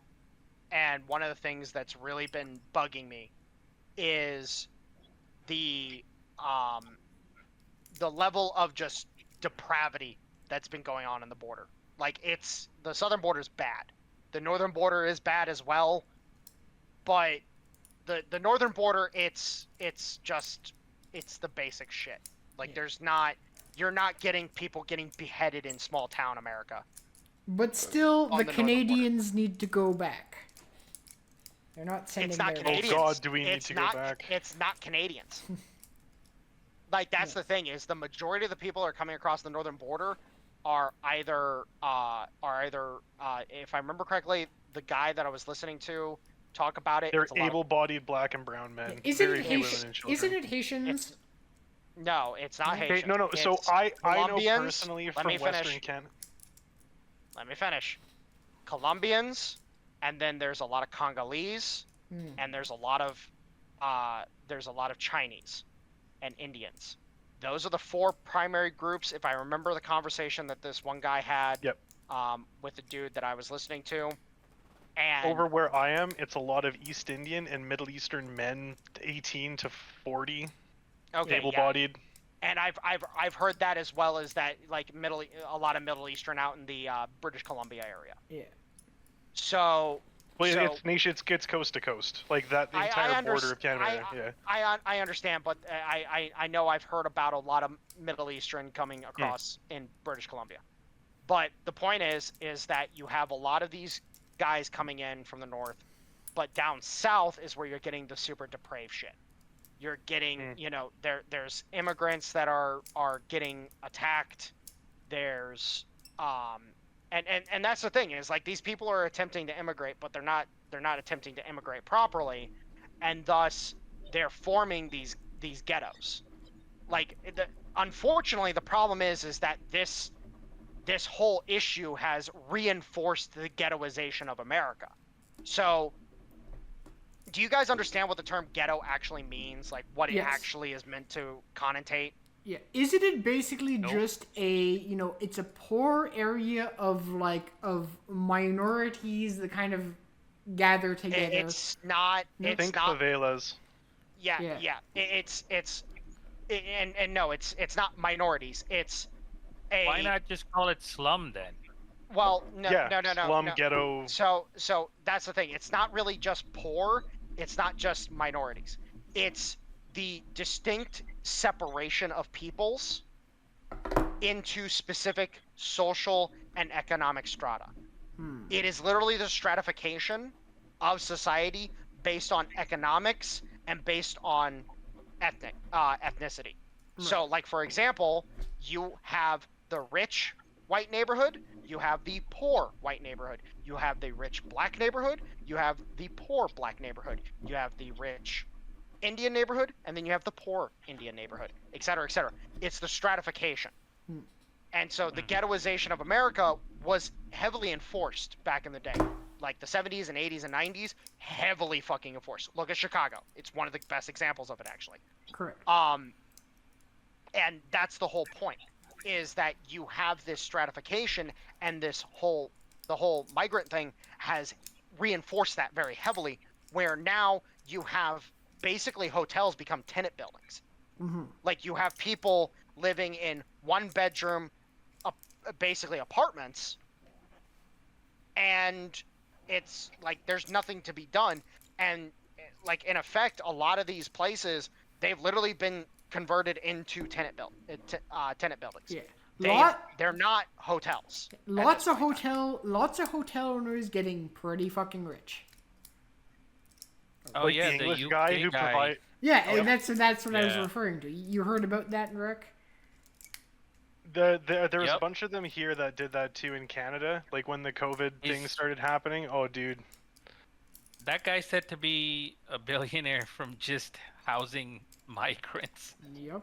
But that's Hey, but you that's know the he point. must have known somebody in the inn, right? Like Well, that was. I don't that's not the case at all, because like here in Ohio, for example, there's like Springfield, Columbus, Cincinnati, a few different places.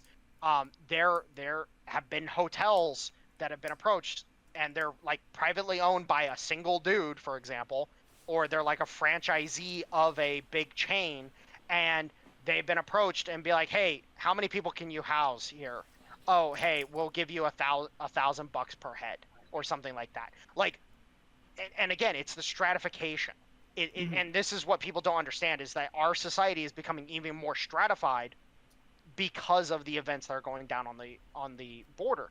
But it's gotten worse because if you start reading about, oh, hey, women and children, you know, and specifically, and honestly, it doesn't matter what sex the child is, but women and children being fucking just torn to shreds basically, because some dudes are like, hey, I haven't gotten any in like a month, so yeah, I pick you.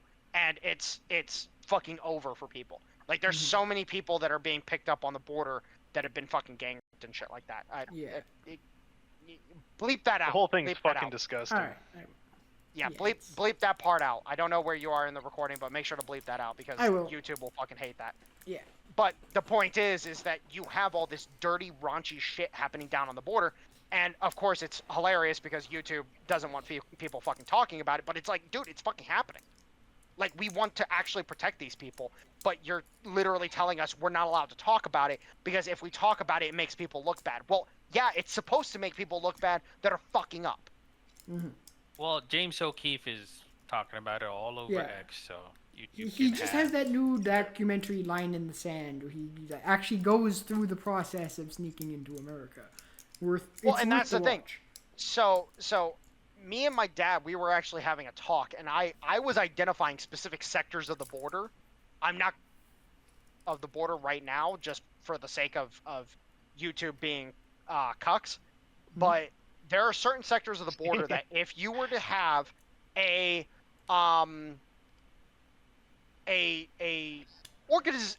non-government organization that was looking to do humanitarian work, and allow for the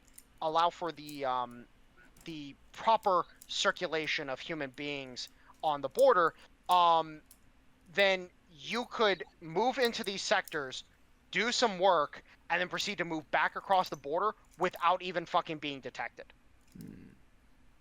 And mind you, you could then, go across the border and make contact with certain individuals of a more hostile proclivity that then you could proceed to remind them that, hey, we can see you.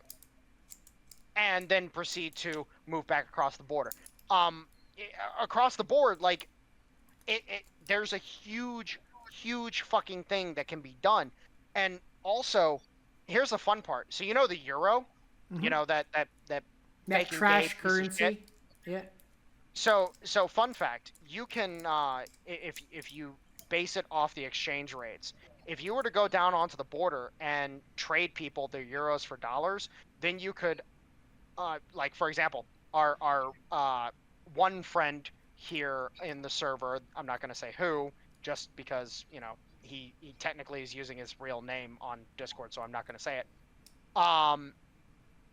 But if you were to use him as an intermediary, you could then flow those euros back to him, and then he could use it to then do things over there, and then proceed to do things over here with said euros.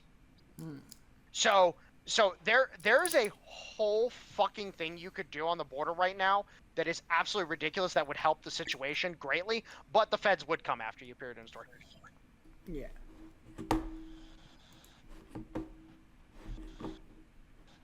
So yeah. Wow, guys, we really live in a society, don't we? Indeed.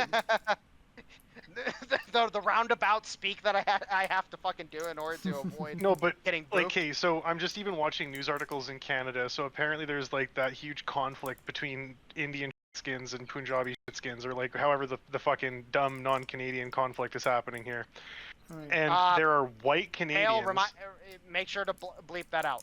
Anyways, keep There are going. white Canadians who are coming out and protesting just the non-Canadian violence that's happening, and they're getting arrested by non-white cops. Like, in my opinion, every country is Groundhog Day. Everything that is wrong and backwards is wrong and backwards. Like, it's actually fucking insane. Well, so let me explain it like this. So here in Ohio, now it's not as common here in Ohio as it is in other places because, for example, the island in which Haiti is on. Well, remember, boys and girls, there's another nation on that island. Yep. A much better run nation. It's called the Looking Dominican. at Google Maps hurts my heart because you see Haiti's just fucked.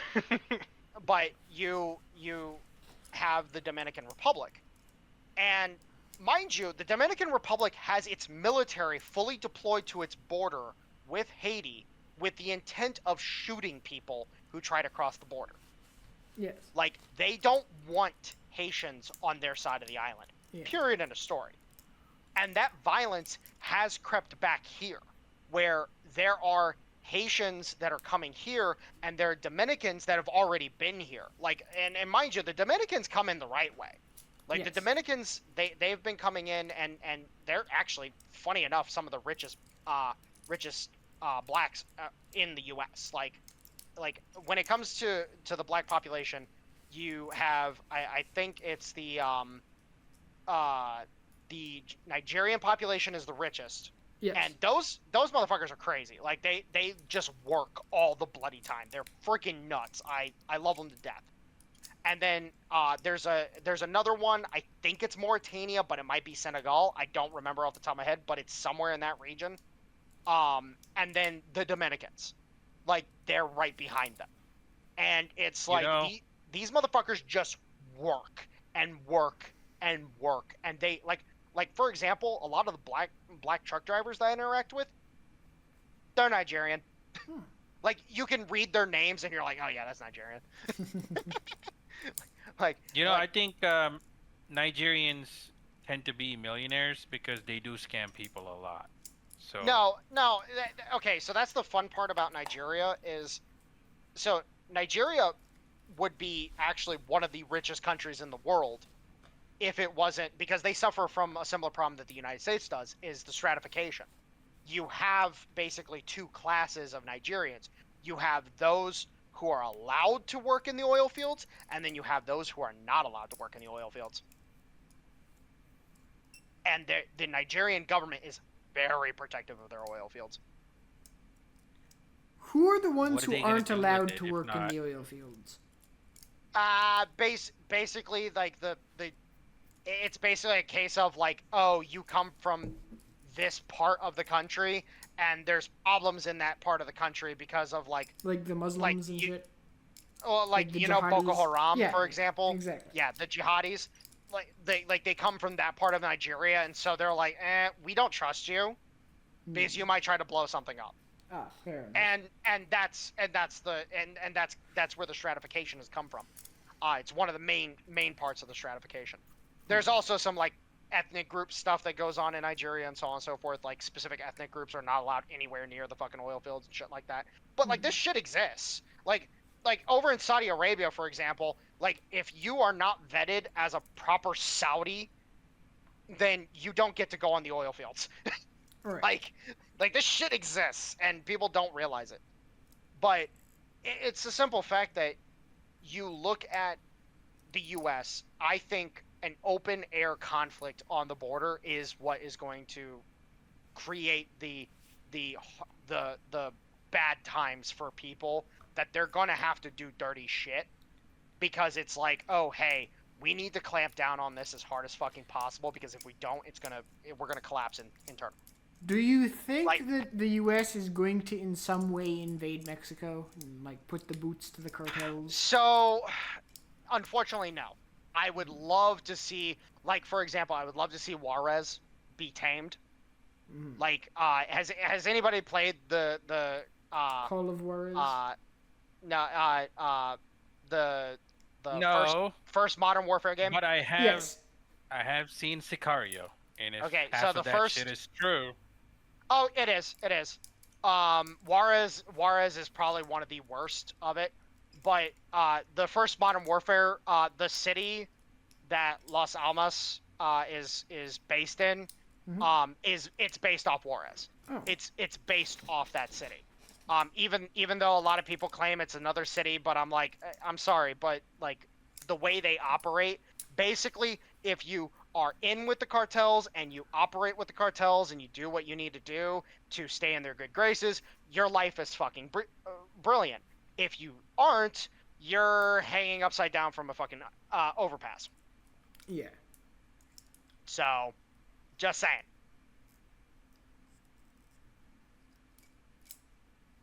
I But don't that's- think the U.S. should do that. No, I really and- think just let Mexico be the shithole Well, it is.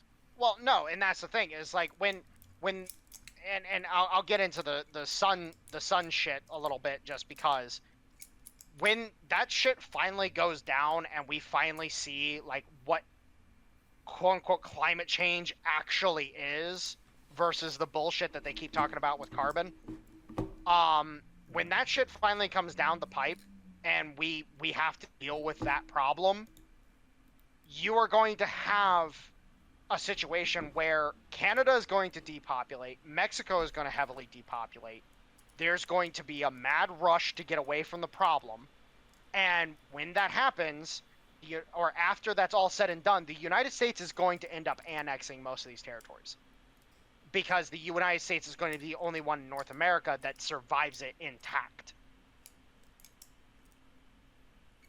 So, the fact of the matter is that no matter what, like, shit's going to change. Like, shit is going to happen down the line. So, there's nothing you can do. And the multipolar world is going to allow it for it to happen. Because if people are like, well, only 10 million Canadians still exist, and they're right there at the border, like, True. fuck it, go. Quebec will be fine. Mexico is basically a U.S. subject, because the only reason why a chunk of the Mexican population survived was because of U.S. intervention. Well, yeah, go. Like, now, honestly speaking, you know what I think the next big war between anybody is going to be? Like, What? on a frank basis? I think it's going to be South America versus North America. I have a good feeling that might actually be what the next big conflict in the world is North America versus South America. How much of Now- South America gets fucked when this whole event happens? Venezuela, Colombia, they're fucked. Ecuador is kind of gonna get fucked by it. Central America's fucked. Like, Central America will depopulate very quickly. Like, it's gonna be unclaimed territory. How about like southern South, like Brazil, Chile, Argentina? That sort of thing? Brazil will get touched a little bit on the north, but it's not gonna get touched very hard, so it'll be fine. Chile, Argentina, they're part of the temperate zone down there. So Chile, Brazil, Argentina, Peru, Paraguay, Bolivia, they're gonna be fine, like, overall. So they're good. Like, they're going to end up clashing because populations are going to swarm south in order to get away from the frost, and it's just going to be a shit show.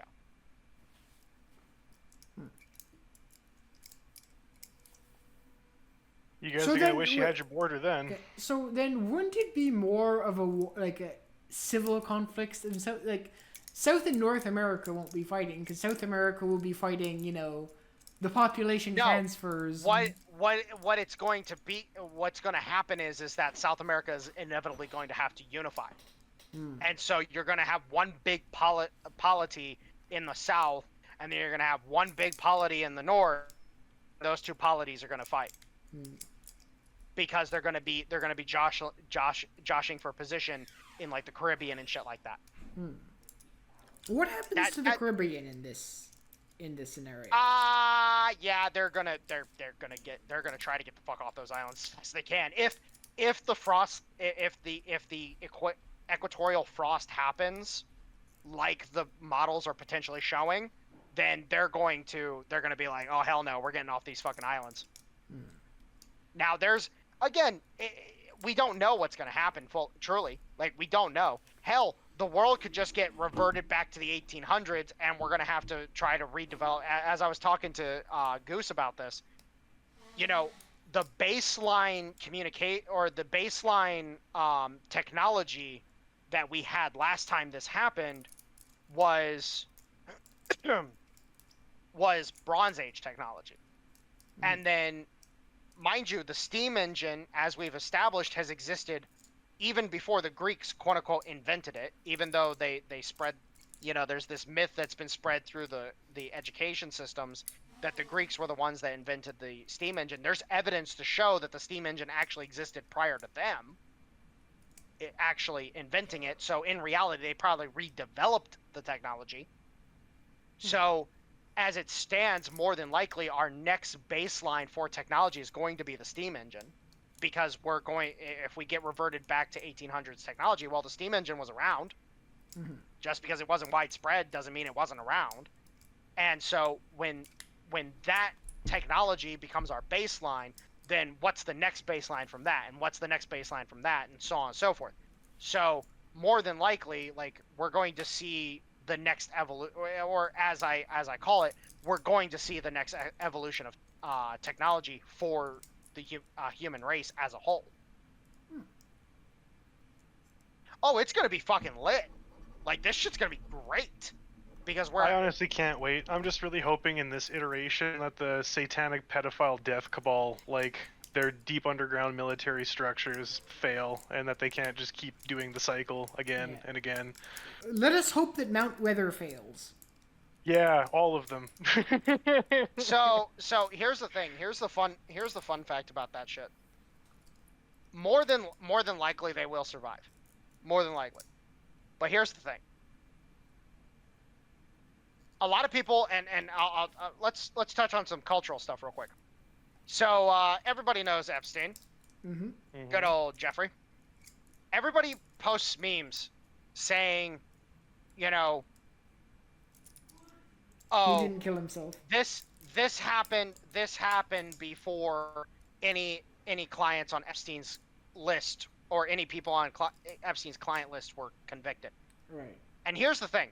A lot of people don't realize it, but the reason why the Epstein client list was never truly pursued is because there was no evidence. The only reason why they got Ghislaine Maxwell is because one chick had a video that proved that Ghislaine Maxwell was involved in some shit. And so it was a case of, okay, we can nail her, but we don't have enough evidence to nail anybody else. And that's why they didn't pursue anybody. Now, it's a lot different with Diddy. Because people are coming out of the woodwork day after day after day with tapes. And we're not talking fucking potentially video, AI altered fucking videos and shit like that. We're talking fucking VHSs, bitch. Like, we're talking old tech is good tech. And these motherfuckers can't escape these videos. They can't fucking escape them whatsoever. And so there's going to be a shit ton of people that get convicted on the Diddy case because they are just going to get screwed because there's nothing, like, sorry, we can't help you. They have a video of you doing dirty ass shit to a 15-year-old. Like, sorry. Like, you're done. Like, you're Yeah. going to jail. Fucking Jennifer Lopez, she's fucked. Fucking. Oh, you put stock in the theory that all these fuckers endorsing Kamala, they have dirt on these fuckers and they're calling them one by one to do it. I wouldn't be surprised to find out. Wouldn't be surprised at all.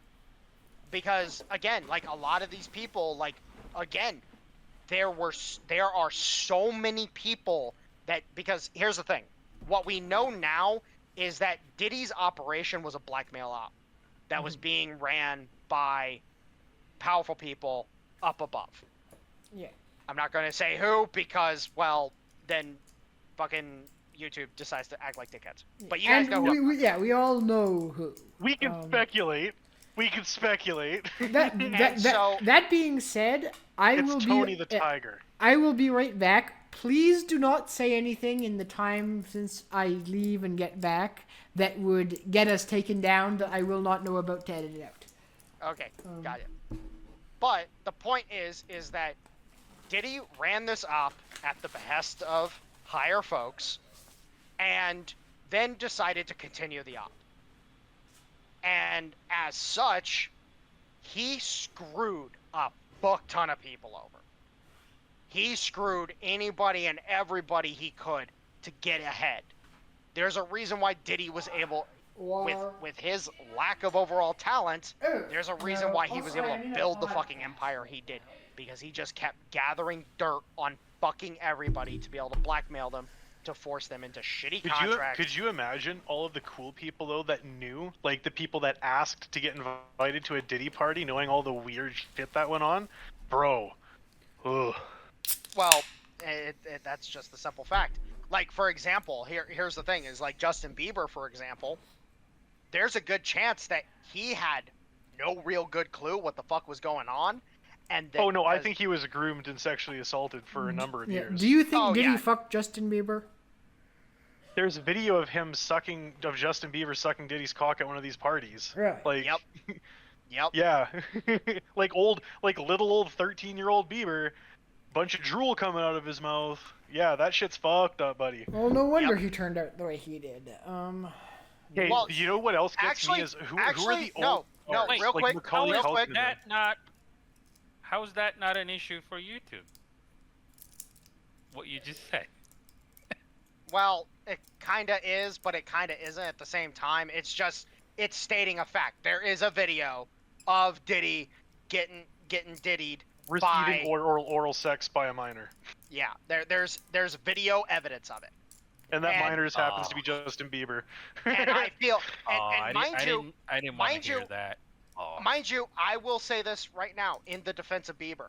I believe that he was groomed and that he was told this is the only way you're going to make it. Yep. I 100% believe that. And there was a document with Corey Feldman and Buddy from Home Alone and stuff like that. And this has been going on for 50 years. Oh yeah, you're talking what happened to Diddy's. Fuck, you know who I'm talking about, the Macaulay Culkin and that other dude Macaulay or whatever. Yeah, so Harvey Weinstein and them did crazy stuff to that generation of actors and actresses. So it's this isn't even a new thing. Well, and that's the thing is and there's decent speculation that Harvey Weinstein was involved with Diddy as well. So Oh, dude, no, remember, fucking Harvey Weinstein. Who is the other one? Who's you guys... the CEOs of Universal Music Group? No, because those are all probably Isn't devils. Oprah also involved? Oh yes. yeah, Oprah's fucked. Yeah. Oprah is fucked. Hey, so Oprah actually has 2 not-for-profits specializing in uplifting begotten children in Africa, but they're kind of like front companies, and so I personally have a suspicion or a theory that Oprah and her shipping company and her 4 children not-for-profits in Africa are somehow involved in child smuggling. Probably. I'm sorry, but these are sick, depraved people. Oh yeah, 100%. Well, and here's the thing. I just want to point this out. The Harvey Weinstein thing, a lot of people don't realize it, but so you guys know Battlestar Galactica? Yes. The reimagined? Yes. So you know the chick that played Cassie and the chick that played 8 and or Boomer, No. so on and so forth. Yeah, they were involved in a sex cult. Oh no. Was no. this They were involved, um, and Oh. Harvey Weinstein has been indicated to have been directly involved in it. Wait, is this that sex cult that had? I can't. It was like, I think it was like a 4 or 5 letter name. Fuck, Something like that. The Something like that. DLTR or whatever the yeah, fuck. yeah. Was that? I believe so. But dude, it was like literally like 5 of the cast from fucking 5 of the female cast from fucking Battlestar Galactica or something like that were directly involved. And it's like, oh my Was god. was it NXIVM? It was that group.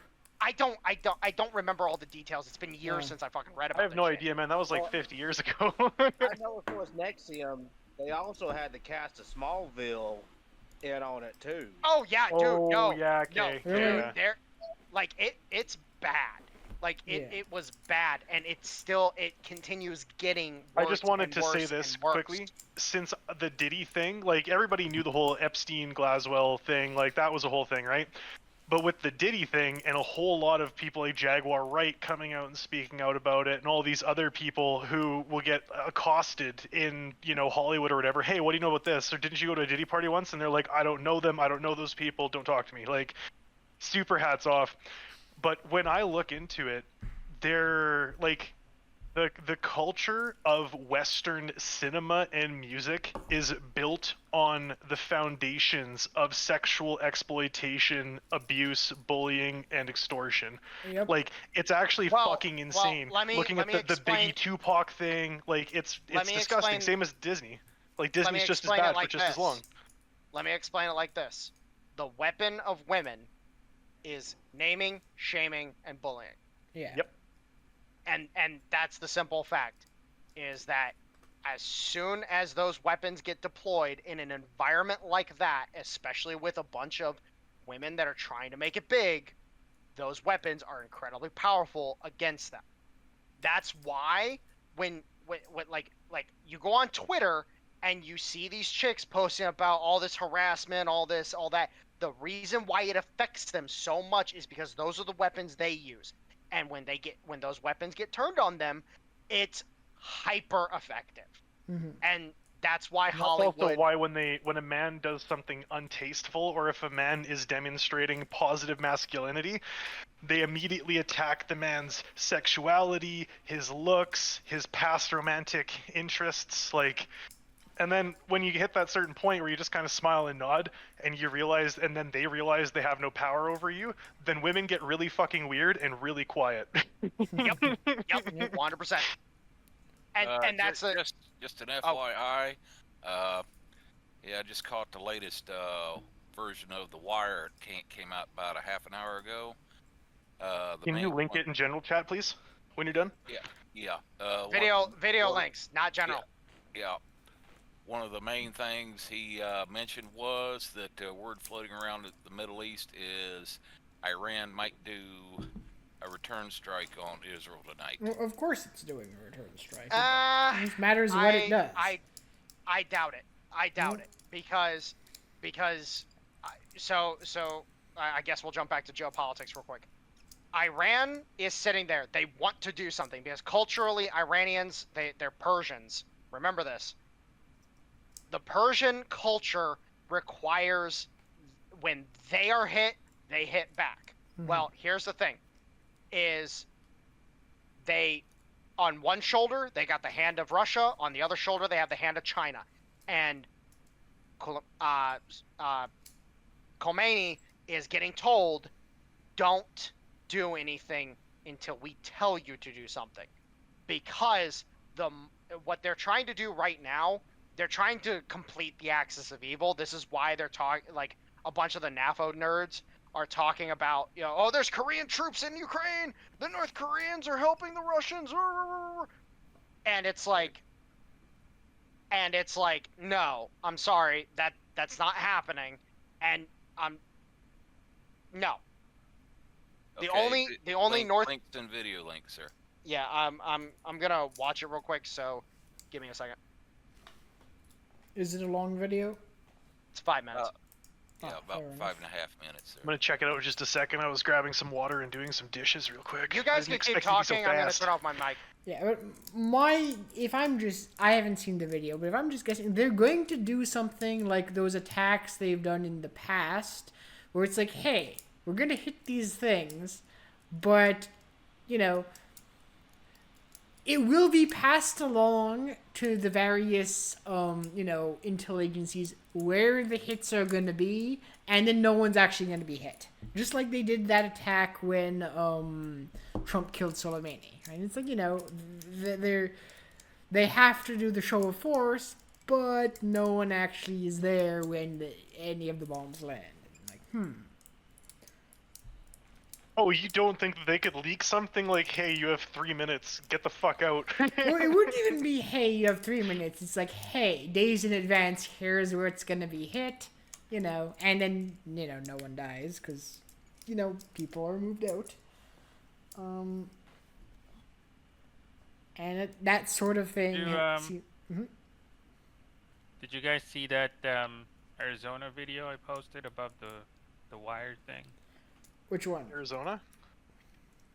Yeah, the assistant county manager, Zach Shira, has Oh, confirmed yes. the election result. Yeah. Is this That- Maricopa County?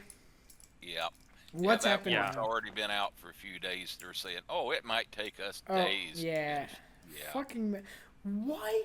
What the fuck is wrong with the Arizona Republican Party? Like, why have they just let this shit go on? This is the.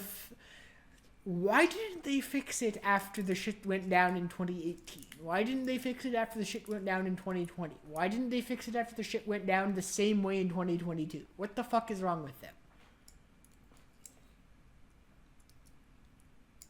Like, seriously, what the fuck is wrong with them? Yeah, I don't know. Well, Right, unless the Arizona Republican Party is being run by not Republicans, but rhinos. In Yeah. other words, they're more concerned about screwing over Trump and anyone that supports him than they are about winning frigging elections. That's actually probably valid. Like, fucking McCain, like McCain Central, like Jeff Flake Central, right? All, yeah. Or, yeah, John McCain, or from what I've heard, his nickname in the Navy when he was a pilot before he got shot down and put in POW camp was, on board ship, was Wet Start. Because he was like pilot for like A4 Skyhawk. And from what I've heard, seen a few years ago, guys that were on board that ship said he liked to screw around with the deck crew. Said he would purposely, when he went to start up the engine, would dump in way more fuel than what was required to start the engine. So when it lit off, here come this whole big blast of flame coming out the back end. And basically, just about catch some of the deck crew. McCain would just be sitting there fucking friggin' laughing about it. He thought it was funny. That's the original troll. I fucking Yeah. love that. Tip of Yeah. the hat. That's awesome. Yo, there should be some, goodwill afforded just, fucking around. That seems like kind of like, normal military guy fucking with, like, Can I ask you these guys a people- question? Yeah. Like mono a mono? Mhm. Okay, so what are the uncrossable lines when it comes to fucking with your friends? Because, like, when I was growing up, some of the kids that I knew, it would be like, oh, I put soap in his coffee, ha ha ha. And then other people would be like, oh, I found HIV positive blood and I put that in his coffee, ha ha ha. Like it's like just, it would scale up dangerously and excessively quick. What is an acceptable fuck around? And where did you guys draw that line comfortably? Like, what's the difference between, like, fucking with somebody so you know that you respect them and, like, causing intentional harm? Like, what's the difference? Yeah, well, that's pretty much the line there. You didn't want to cause basically it's like you said, just like pulling a prank in civilian life. You just wanted to yank their chain, cause them some embarrassment, kind of irritate them a little bit. And then tell them, said, hey, okay, we're done. We're not going to screw with you anymore. You didn't cause physical harm. You didn't make it. You just did it once and it was over. You didn't keep it ongoing to where it verged over into like harassment or hazing, and you didn't do something that was going to incapacitate them to where they weren't able to stand like they're perform their normal assigned duties or interfere with the operation of the ship. Yeah. So, real quick, I just want to say this.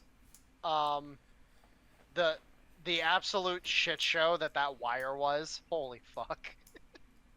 Yeah, like the guy in Nashville trying to take out the power station.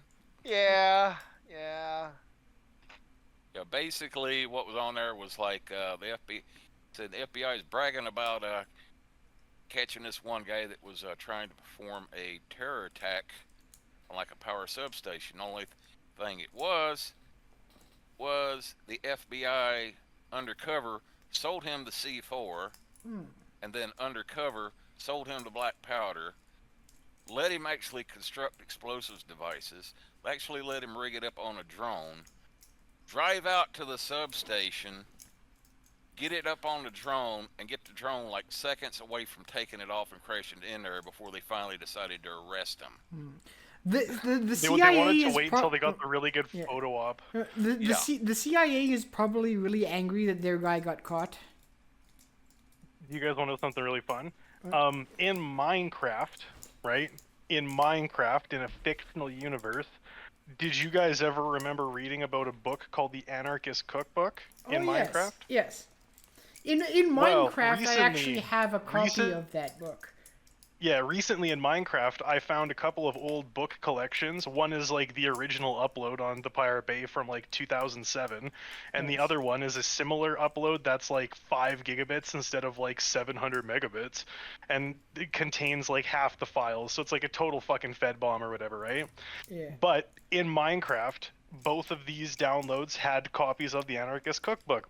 And so I've had a friend of mine's PhD materials chemist. And so like I've, asked questions like, hey, what's the difference between these two formulas? And it's actually fucking wild how the powers that be will re-release certain compromised informations, and people who are actually really silly will blow themselves up in Minecraft. Oh, you want to hear something? In Minecraft, collect crystals of bleach. In Minecraft. Oh, you want to hear something that really, really odd?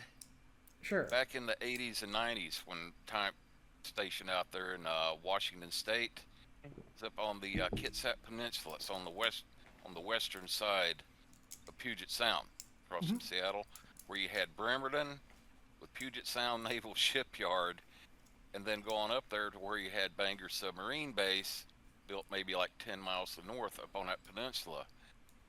There were times like in the early 90s when I got we're going around to the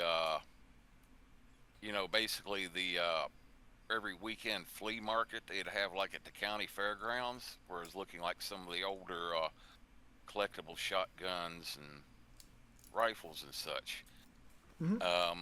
Some of the people have books being sold at a flea market within a 5-minute drive of like 2 different military bases, and you'd walk by some tables and here have people have books like the Anarchist Cookbook and other stuff telling how to make bombs and other stuff and rules for. I'm like, dude, you're selling this shit at a flea market not 10 miles away from 2 freaking military bases. That's the best pay cash. Yes. Let me explain this shit. Is that at the end of the day, it is so easy to do stupid stuff if you have the materials provided for you. So at the end of the day, I don't give a solitary fuck. 90% of this supposed fucking bullshit that the FBI is involved in will provide the material to people so that they can fucking do it. I would like to reference the Gretchen Whitmer situation. So, yeah, no, it's one of those hilarious things where it's like, oh yeah, you guys are just you're You're just trying to maintain your fucking budget because you don't actually fucking do anything relevant. So, it is what it is, unfortunately. We'll handle them in short order. Like, don't worry. Hell, with how many FBI agents are saying that they're gonna flee the country if Trump wins. It's like, oh, what? Hey, Warhound, Yeah, did you see that video I posted above the wire shit? Do you think that's concerning? Hold on, let me.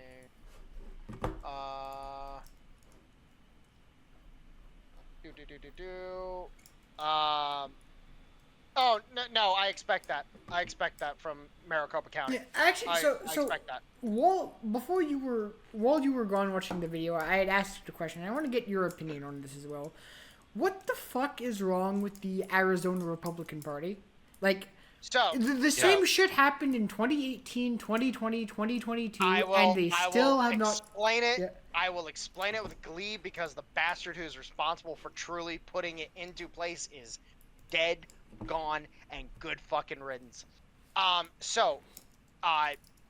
have a name for the people in Arizona that are responsible for this bullshit. I call them McCainites. Oh, Their okay. progenitor, John McCain, basically, you guys have heard me say before, there's basically like 6 to 10 big families that run each state in the United States. Yeah. And generally speaking, these families tend to be almost omnipotent. Omnipotent. Thank you. And generally speaking, they are affecting your life in the state in some form or fashion at any given time, no matter what. For example, and I'll use Ohio for an example since I'm from here. DeWine. The DeWines. Even before Mike DeWine was governor, his brother Patrick DeWine was on the Supreme Court. Now, one of the biggest problems you have with the situation in Arizona is the McCainites, those who support and follow the McCain doctrine for the Republican Party. Incredibly neocon, incredibly, anti-America, very pro-Britain, so on and so forth.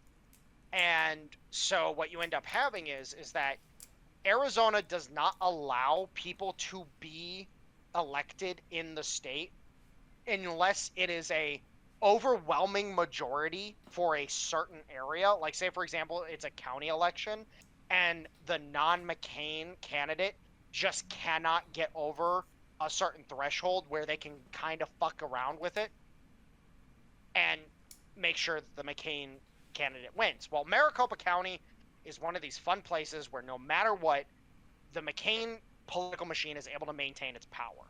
And it's because they're able to do all this fucky-wucky shit.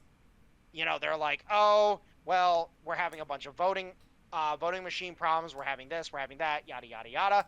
And mind you, this is the one state that if things were allowed to happen naturally, would be a hard Republican state for its entire existence. It just cannot happen. The changes that need to be made in order to actually make the state good. Yes, we can. Yes. But the fact of the matter is that the McCain doctrine runs free and fair and free and fair is meant to be ironic in that case. Free and fair in Arizona, and no matter what, Arizona will always be this fucky-wucky location where no matter what, the Republican establishment in that state, if they can prevent a populist candidate from taking power within the state or at a federal level, they will fucking do it. All I will Okay, say so about the McCainist faction is that John McCain is probably looking up at us right now and seething. Seething hard. Yeah. Oh no! Right. So, my question is, can you not go to the Arizona Supreme Court, and then when that gets struck down there, can you not go to the U.S. Supreme Court and get that shit? Remind me again, and correct me if I'm wrong, but Arizona is in the 11th Circuit, is it not? Yep. You know who controls the 11th Circuit? No. Fucking California. Yep. Now, Oh. the Supreme Court does have a habit of smacking the shit out of the 11th Circuit, as it has since it has had its Roberts proof majority. It does like to smack the shit out of the fucking 11th Circuit. But the issue is that the Supreme Court does not take on a lot of cases. So a lot of malfeasance goes unsmacked important, down because SCOTUS cares about SCOTUS cares when there are disagreements between various circuits, right? SCOTUS cares about very specific things, and if one, if the contravening rulings, that's the word you're looking for. Yeah, exactly. So if it's just one rogue circuit, SCOTUS is much less likely to take it up than if there are a bunch of disagreements between circuits. And if it's just one nefarious group in one area doing shit, they will take it up if it's egregious, but unless it's egregious enough for them to take it up, they have a lot of other shit to do. Now, I do want to say this. SCOTUS is also very hesitant to take up cases involving elections. That's also true. Amen. Very hesitant. Because they don't want to give the appearance of being political. That and one other thing. Not even that. Roberts also, this is also a Roberts issue. Roberts is neocon? Yes, but his main objective is that, the media will not... His main objective is his legacy in the media. And he will do everything... He's a neocon Trump. He will do everything he can to pull Brett Kavanaugh in on whatever bullshit he's doing, and he's pretty good at that. Right?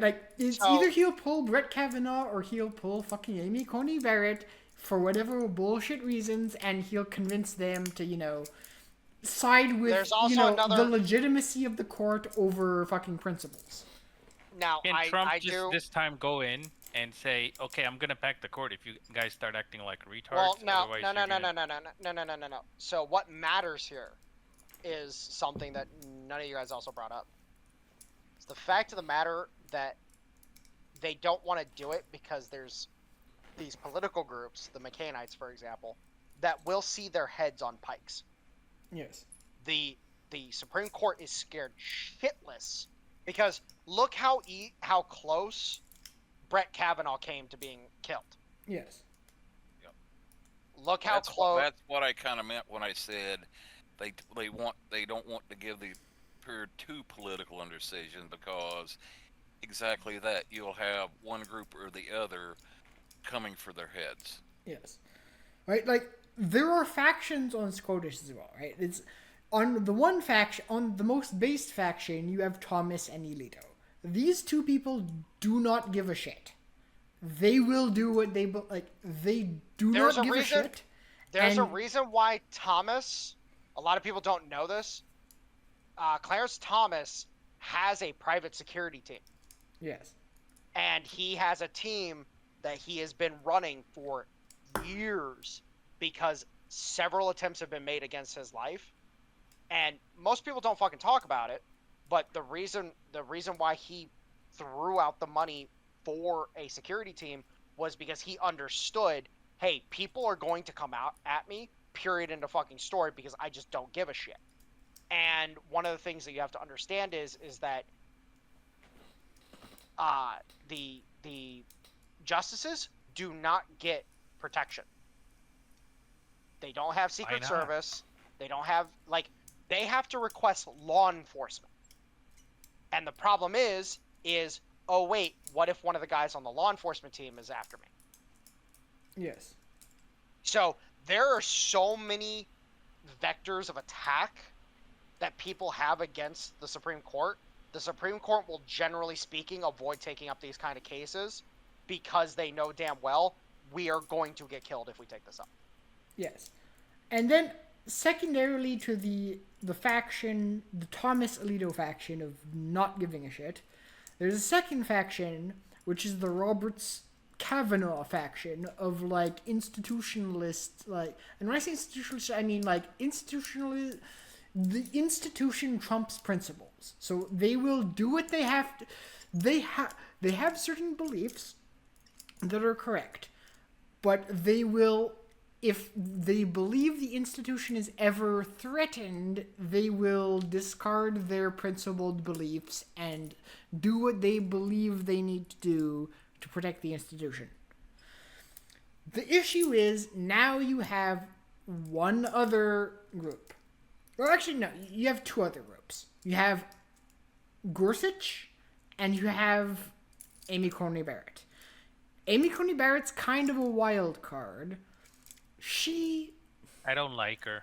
She has Big her rules against, own. She has her own principles, but they're kind of. She's the Sandra Day O'Connor. This is why you don't pick a woman. She's the Sandra Day O'Connor of the current court. She kind of has her own principles, but at the same time, like, they're weird and like feminine. And then now the last issue is you have Gorsuch. Gorsuch also has his own principles, but the institutionalists have his ear for the most part, as compared to the give no fuck Kavanaugh. The give no fuck Thomas and Alito wing. Now, he has much more of a backbone than, say... Well, he has much more of a backbone than either Barrett or Kavanaugh, and he will stand... Like, you know, Dobbs is the perfect example of this, right? This is where you had, you know, the strongest possible, like, you know, principles versus the fucking institutionalist argument, which, thankfully, Roberts lost. But in general, like, Well, that's the shit you have to deal with. Yeah. Here's also the other thing, and this is why I don't believe like true civil strife will occur in the United States, because again, you'll have states just secede. Yeah. Like you'll just have states that just straight up say, okay, we're not allowing the processing of taxes to the federal government.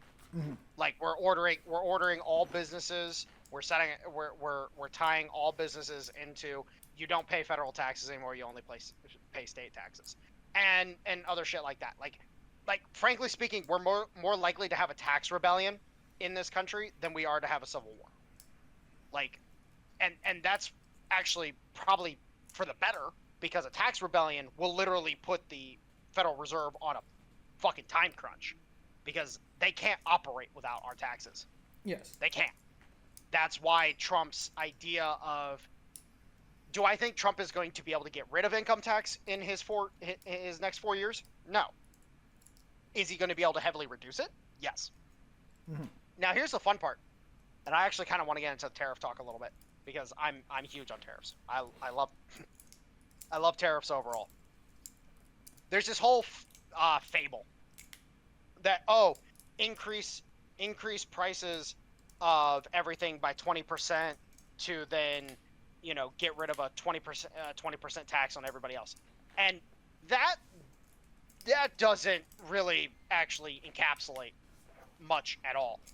You know, like for example, think of one commodity that we don't grow here in the United States. Just one commodity that we don't grow. So we're talking plants. Just think of one and just name it off real quick. Bananas. Mangoes? Cocoa. Oh. Okay. I'm waiting for Dracula and Stoner. Oh, I don't know. Dude, seriously, you have one plant in your country that we buy a shit ton of. I don't know. I Rice? don't pay attention to that. Rubber. Hmm. And then Stoner, I'm guessing he's not here right now. Anyways, point is, okay, so you guys just named off some pretty excellent fucking options. I'm here, and I was going to say cinnamon. Okay, that's also another good one. So imagine this. The price of a mango. How much does a fucking mango cost? I don't know, but not that much. Around $1 per pound. Around $1. Sometimes a little more expensive during the winter. But That's it. 20% increase to that price. Oh, boo fucking who. You only get to eat 2 mangoes instead of 3 mangoes a week. Oh, okay, cool. Bananas. Bananas, they're like 50 cents a pound. Last time down here, like where we're at, Food Lion, just bought some the other day. Yeah. Like about $1.30 a pound. Okay, Yeah. well. Are you talking wow. about globalization and making the cost of a banana be $1 Well- around the world? No. What I'm getting at is that it's like, oh, okay, a 20% increase to this, 20% increase. So even if you factor in all these things, here's the thing, is in reality, like I'll take my shopping list for example. I buy like my particular food choices. I buy potatoes. I buy eggs. I buy beef, chicken, rice, and some select veggies. Mushrooms, peppers, onions, like bell peppers, not like habaneros or stuff like that, like bell peppers. What about asparagus? Shit, dude, fucking asparagus grows as a weed if you let it. Yeah. But here's my point, is like my costs, like what are my costs? Shit, my costs are not gonna go up because of tariffs. Because, oh wait, all that shit's produced here in the United States domestically. Well, Like and that's the point, is that people are thinking this roundabout fucking thing where it's like, oh, the price of this is going to go up 20%. The price of this is, and it's like, okay, how much of that do you actually use? well, Like, so if I might interject here, and again, I'm going to put on my Austrian artist hat again. What you are describing is consumer goods, right? You're describing a tariff on consumer goods, right? But tariffs don't only affect consumer goods.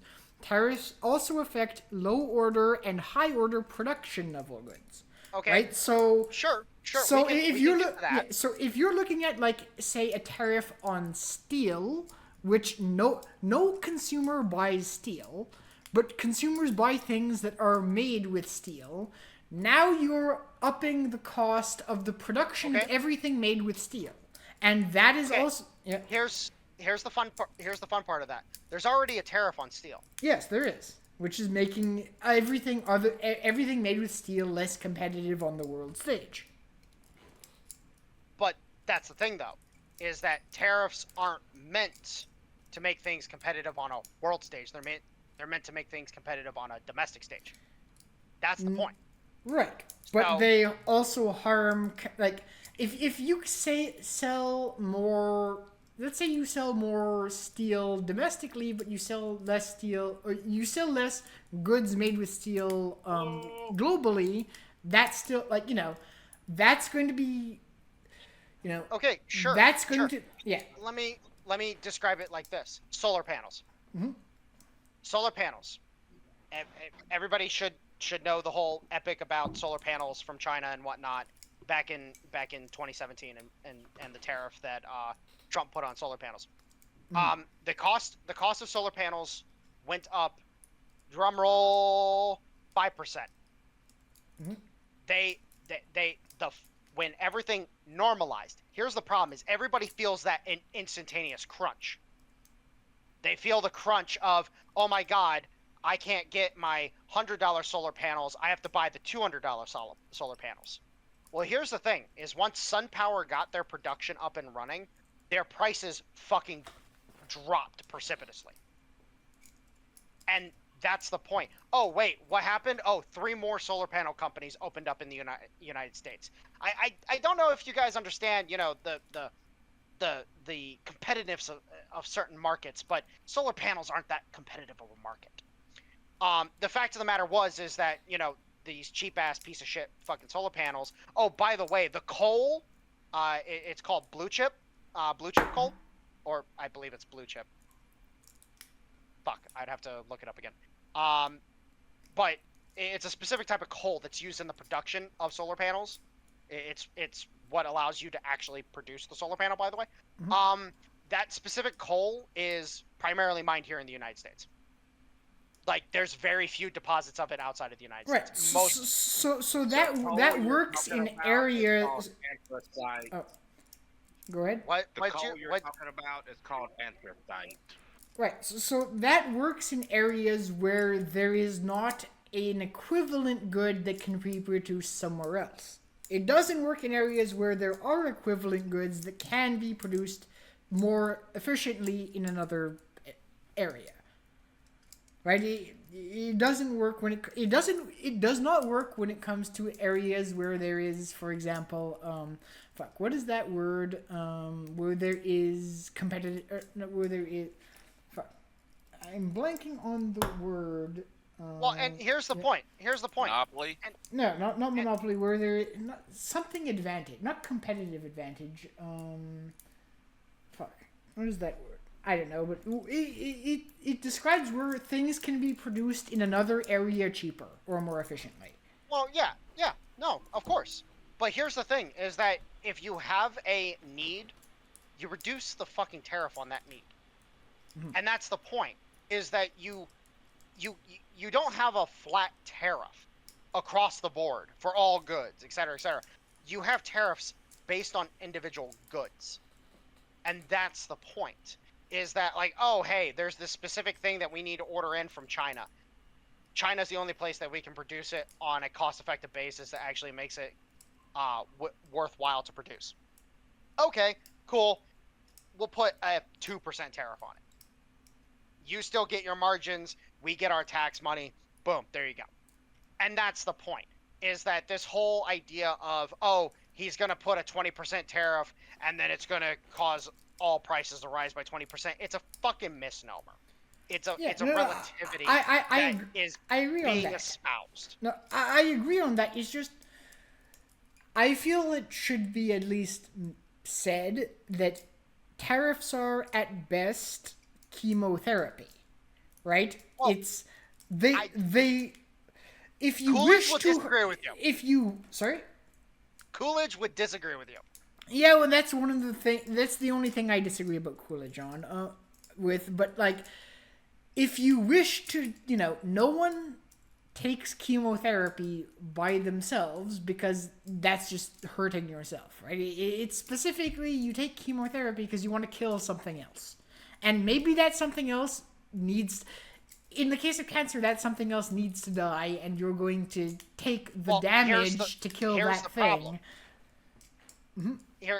Here's the problem with that argument, though, is we're talking about we are going back to the way the United States functioned for over 100 years before we got gypped by the Brits and the French in the 1860s. Right. If your argument is tariffs better than income tax, I agree. Tariffs are economically much better than income tax, but I don't think we're actually, while I wish we would, and Trump said that, I don't think we're actually going back to, trading the income tax for tariffs. It's a much better trade, but it's not going to happen. I believe it is going to happen. Because here's the point, is that, so, at the end of the time, yeah, that's what I'm thinking, is that it's a long-term process. But at the end of the day, it's like, well, we know who the successor is now. And the PayPal Mafia, as people like to refer to him as, is incentivized to fix this problem because it's going to help them in the long run. Oh, wait, you mean we get to incentivize native production of all the shit that goes into our fucking rocketry?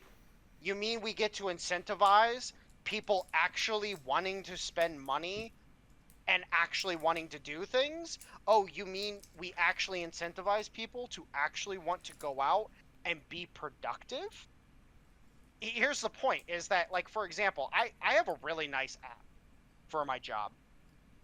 And this app is where I can literally pull it up right now, and I can hit the pay tab, and I can see the breakdown for my last paycheck, and I can see all my pay stubs on it.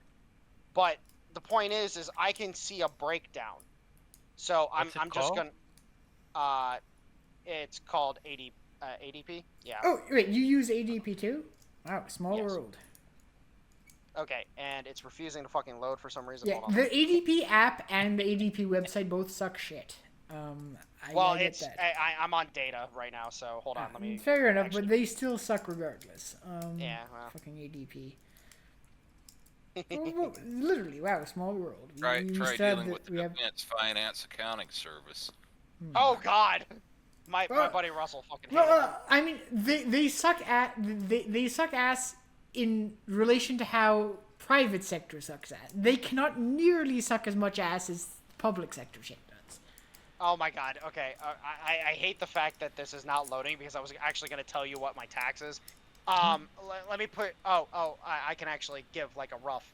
I out of my last paycheck, I lost about $500 in income tax.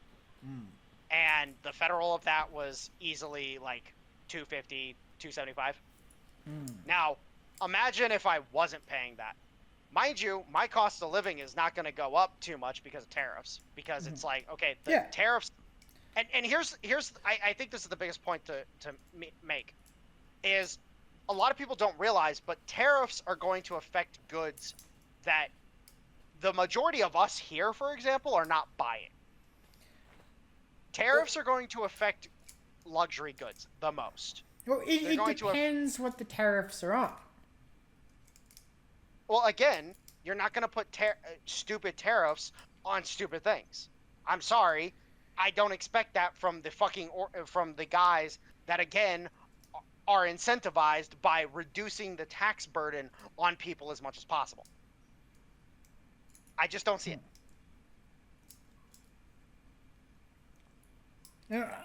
I agree somewhat. I'm again, very skeptical that they're going to replace one terrible tax with a objectively less terrible thing in its entirety with tariffs.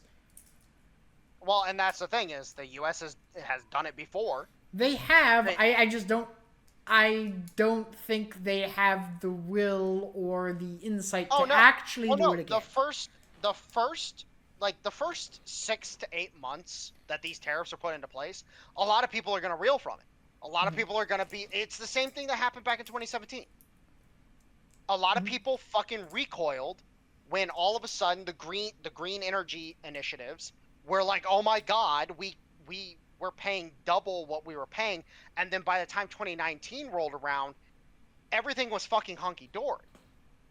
And then by 2021, SunPower is trading as one of the best fucking, like, had you bought, I'll be completely fucking real with you, if you had bought SunPower in 2019, which, by the way, me and my brother, we bought SunPower in 2019. By the time the end of 2019 came around, me and my brother sold off our SunPower stocks. I gained 30%. My brother gained damn near 50, or no, 60, damn near 60, on that stock alone. Had we held it until 2023, it were like in their super fucking push, it would have been like 300, 400 times or something like that for me. It would have been a massive fucking chunk of change for my brother. Right. And that's the point, is that as soon as the production was able to catch up and get into place, because mind you, SunPower was literally the only company in the United States producing solar panels. And I'm just using them as an example because I know that company pretty well at this point in time. I've done enough research on them. Right. But they were the only company. The only one. I don't disagree that it is good for a company's stock if you tariff the other companies. Like that's obviously and objectively correct, right? But then you also have the fact that it incentivized other companies to crop up, who then gained massively because they were like, oh wait, we can, like, I'll put it out to to Cornelius Vanderbilt. We'll go back to the 1870s, 1880s. Cornelius Vanderbilt said, I want to be able to fucking cross this river. And the companies that were like, no, you're not allowed to cross this river. And then he said, fuck you, I'm going to do it anyways. And then he proceeded to fucking build a goddamn fucking empire. Right. The steamboat dude? Yep. Ah. And that's the point, is that at the end of the fucking day, It's all about having that wherewithal long enough to realize the fucking gains from it. Because Cornelius Vanderbilt couldn't get money from the federal government. He wanted the fucking stipend. He wanted the government fucking grant, but he couldn't fucking get it. Well, then he said, "Fuck it, I'll put $1 million of my own money down." And then next thing you knew, he's one of the richest fucking men in the country. He had to Yes. bail out the government too, didn't he? He fucking. His story. Yeah. Again, how does him spending his own money to build the business? It's about the wherewithal. It's about the wherewithal. Having the wherewithal to suffer for a short time in order to benefit long term. The Russians are the perfect example of this.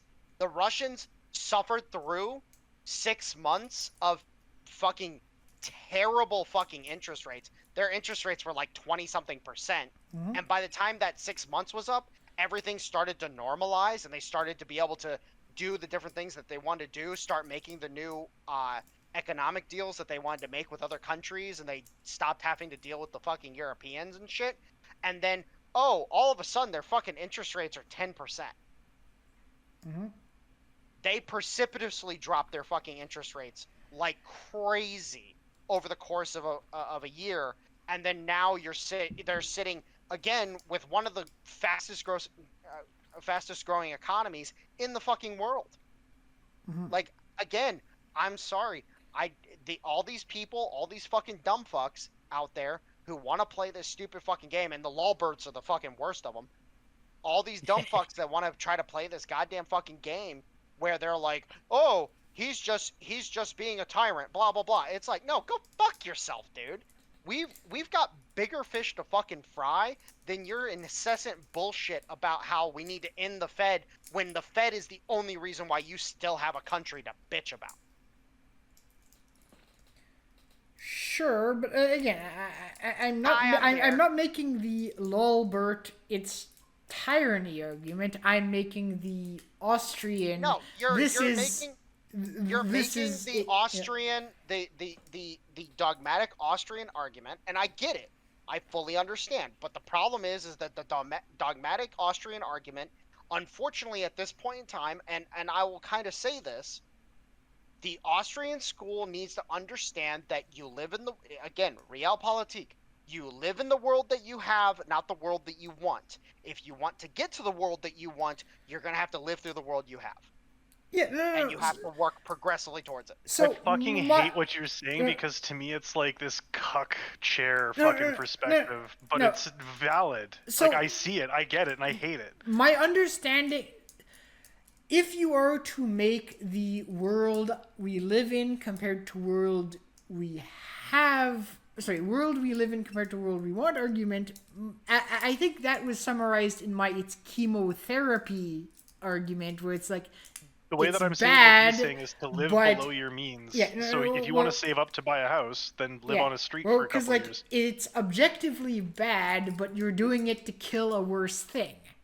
And it seemed you objected to Okay. that argument, which is Okay, like, no. You know what? Now that I'm sitting hearing that again and comparing it to what Goose just said and a few other things, you're absolutely correct. I will give you that. Now, I do want to say this. I do not believe free trade is a good thing by any fucking metric. And the main reason why I say that is because free trade, it's proven at this point in time, the free trade is just the gateway to allow the abuse of a nation. Yep. And Fair trade better. And the Indians, funny enough, shout out to my favorite Indian in the room. They are the classic example of free trade being used to use and abuse a country, because the only reason why they are in the condition that they are is because they have been foisted upon time and time again with free trade, and they have not benefited from this trade whatsoever, to the point where they are suffering from a critical level of brain across the fucking board. sorry, of what across the board? You cut out there. Brain drain. Ah, fair enough. Because I'm sorry, the number of fucking high skill fucking Indians that keep moving to the fucking US, like JD Vance, his wife, perfect fucking example. Yeah. That's my what my wife. point Perfect was example. when Well, yeah, true. I keep forgetting you're married to an Indian. My bad. when Varg was, initially saying we only import high IQ, and that would solve that wouldn't solve the problem, because that would just create more immigration. Because if you Well- take all the doctors, the engineers, Well, no. and The point scientists- is, the point I'm making is that the people that live there, because of the conditions that have been set by free trade, the exploitative free trade that has been foisted upon India over the years, it's been giving the incentive for these people to leave India, because they're at this point in time, they're like, well, this free trade agreement with this nation gave basically open border access between the two nations. right? And what is the effect of that on the nation when all your On- talent on- leaves? On you, it results in your Yeah. nation falling apart. In our case, Yeah. it gives us a huge fucking benefit.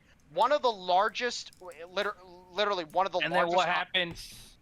And then what happens when your nation isn't falling apart? Everybody wants to be a part of your nation. You basically created the problem you're facing today.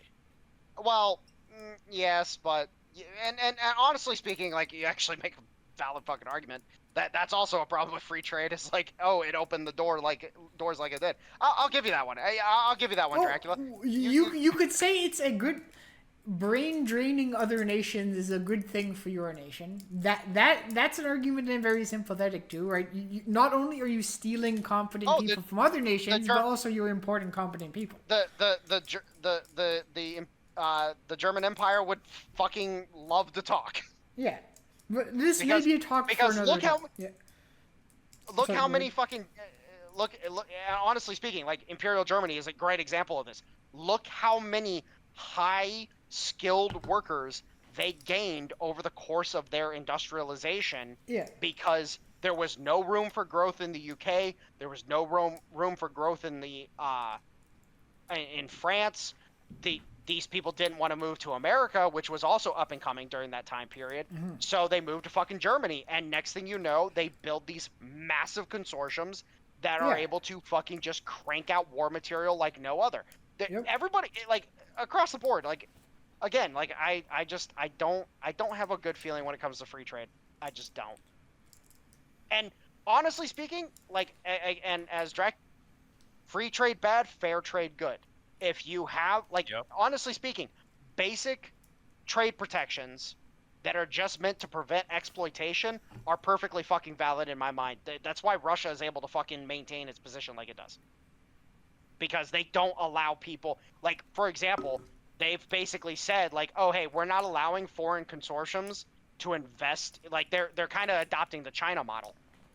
Which, let's be honest, the China model is actually quite fucking efficient. They allow you to open a business in China, but you have to do it through a Chinese subsidiary.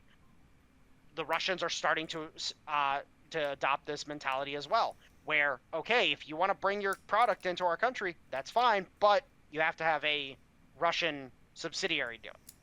And Coke and Pepsi, for example, the two biggest examples of this, because they basically said fuck the sanctions. We're fucking going back in, because they lost a huge chunk of their market share.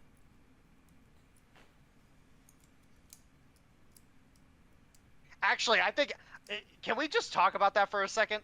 The fact that Pepsi was like, we cannot compete with fucking Coke whatsoever domestically. We need to get back into Russia. Interesting. So funny.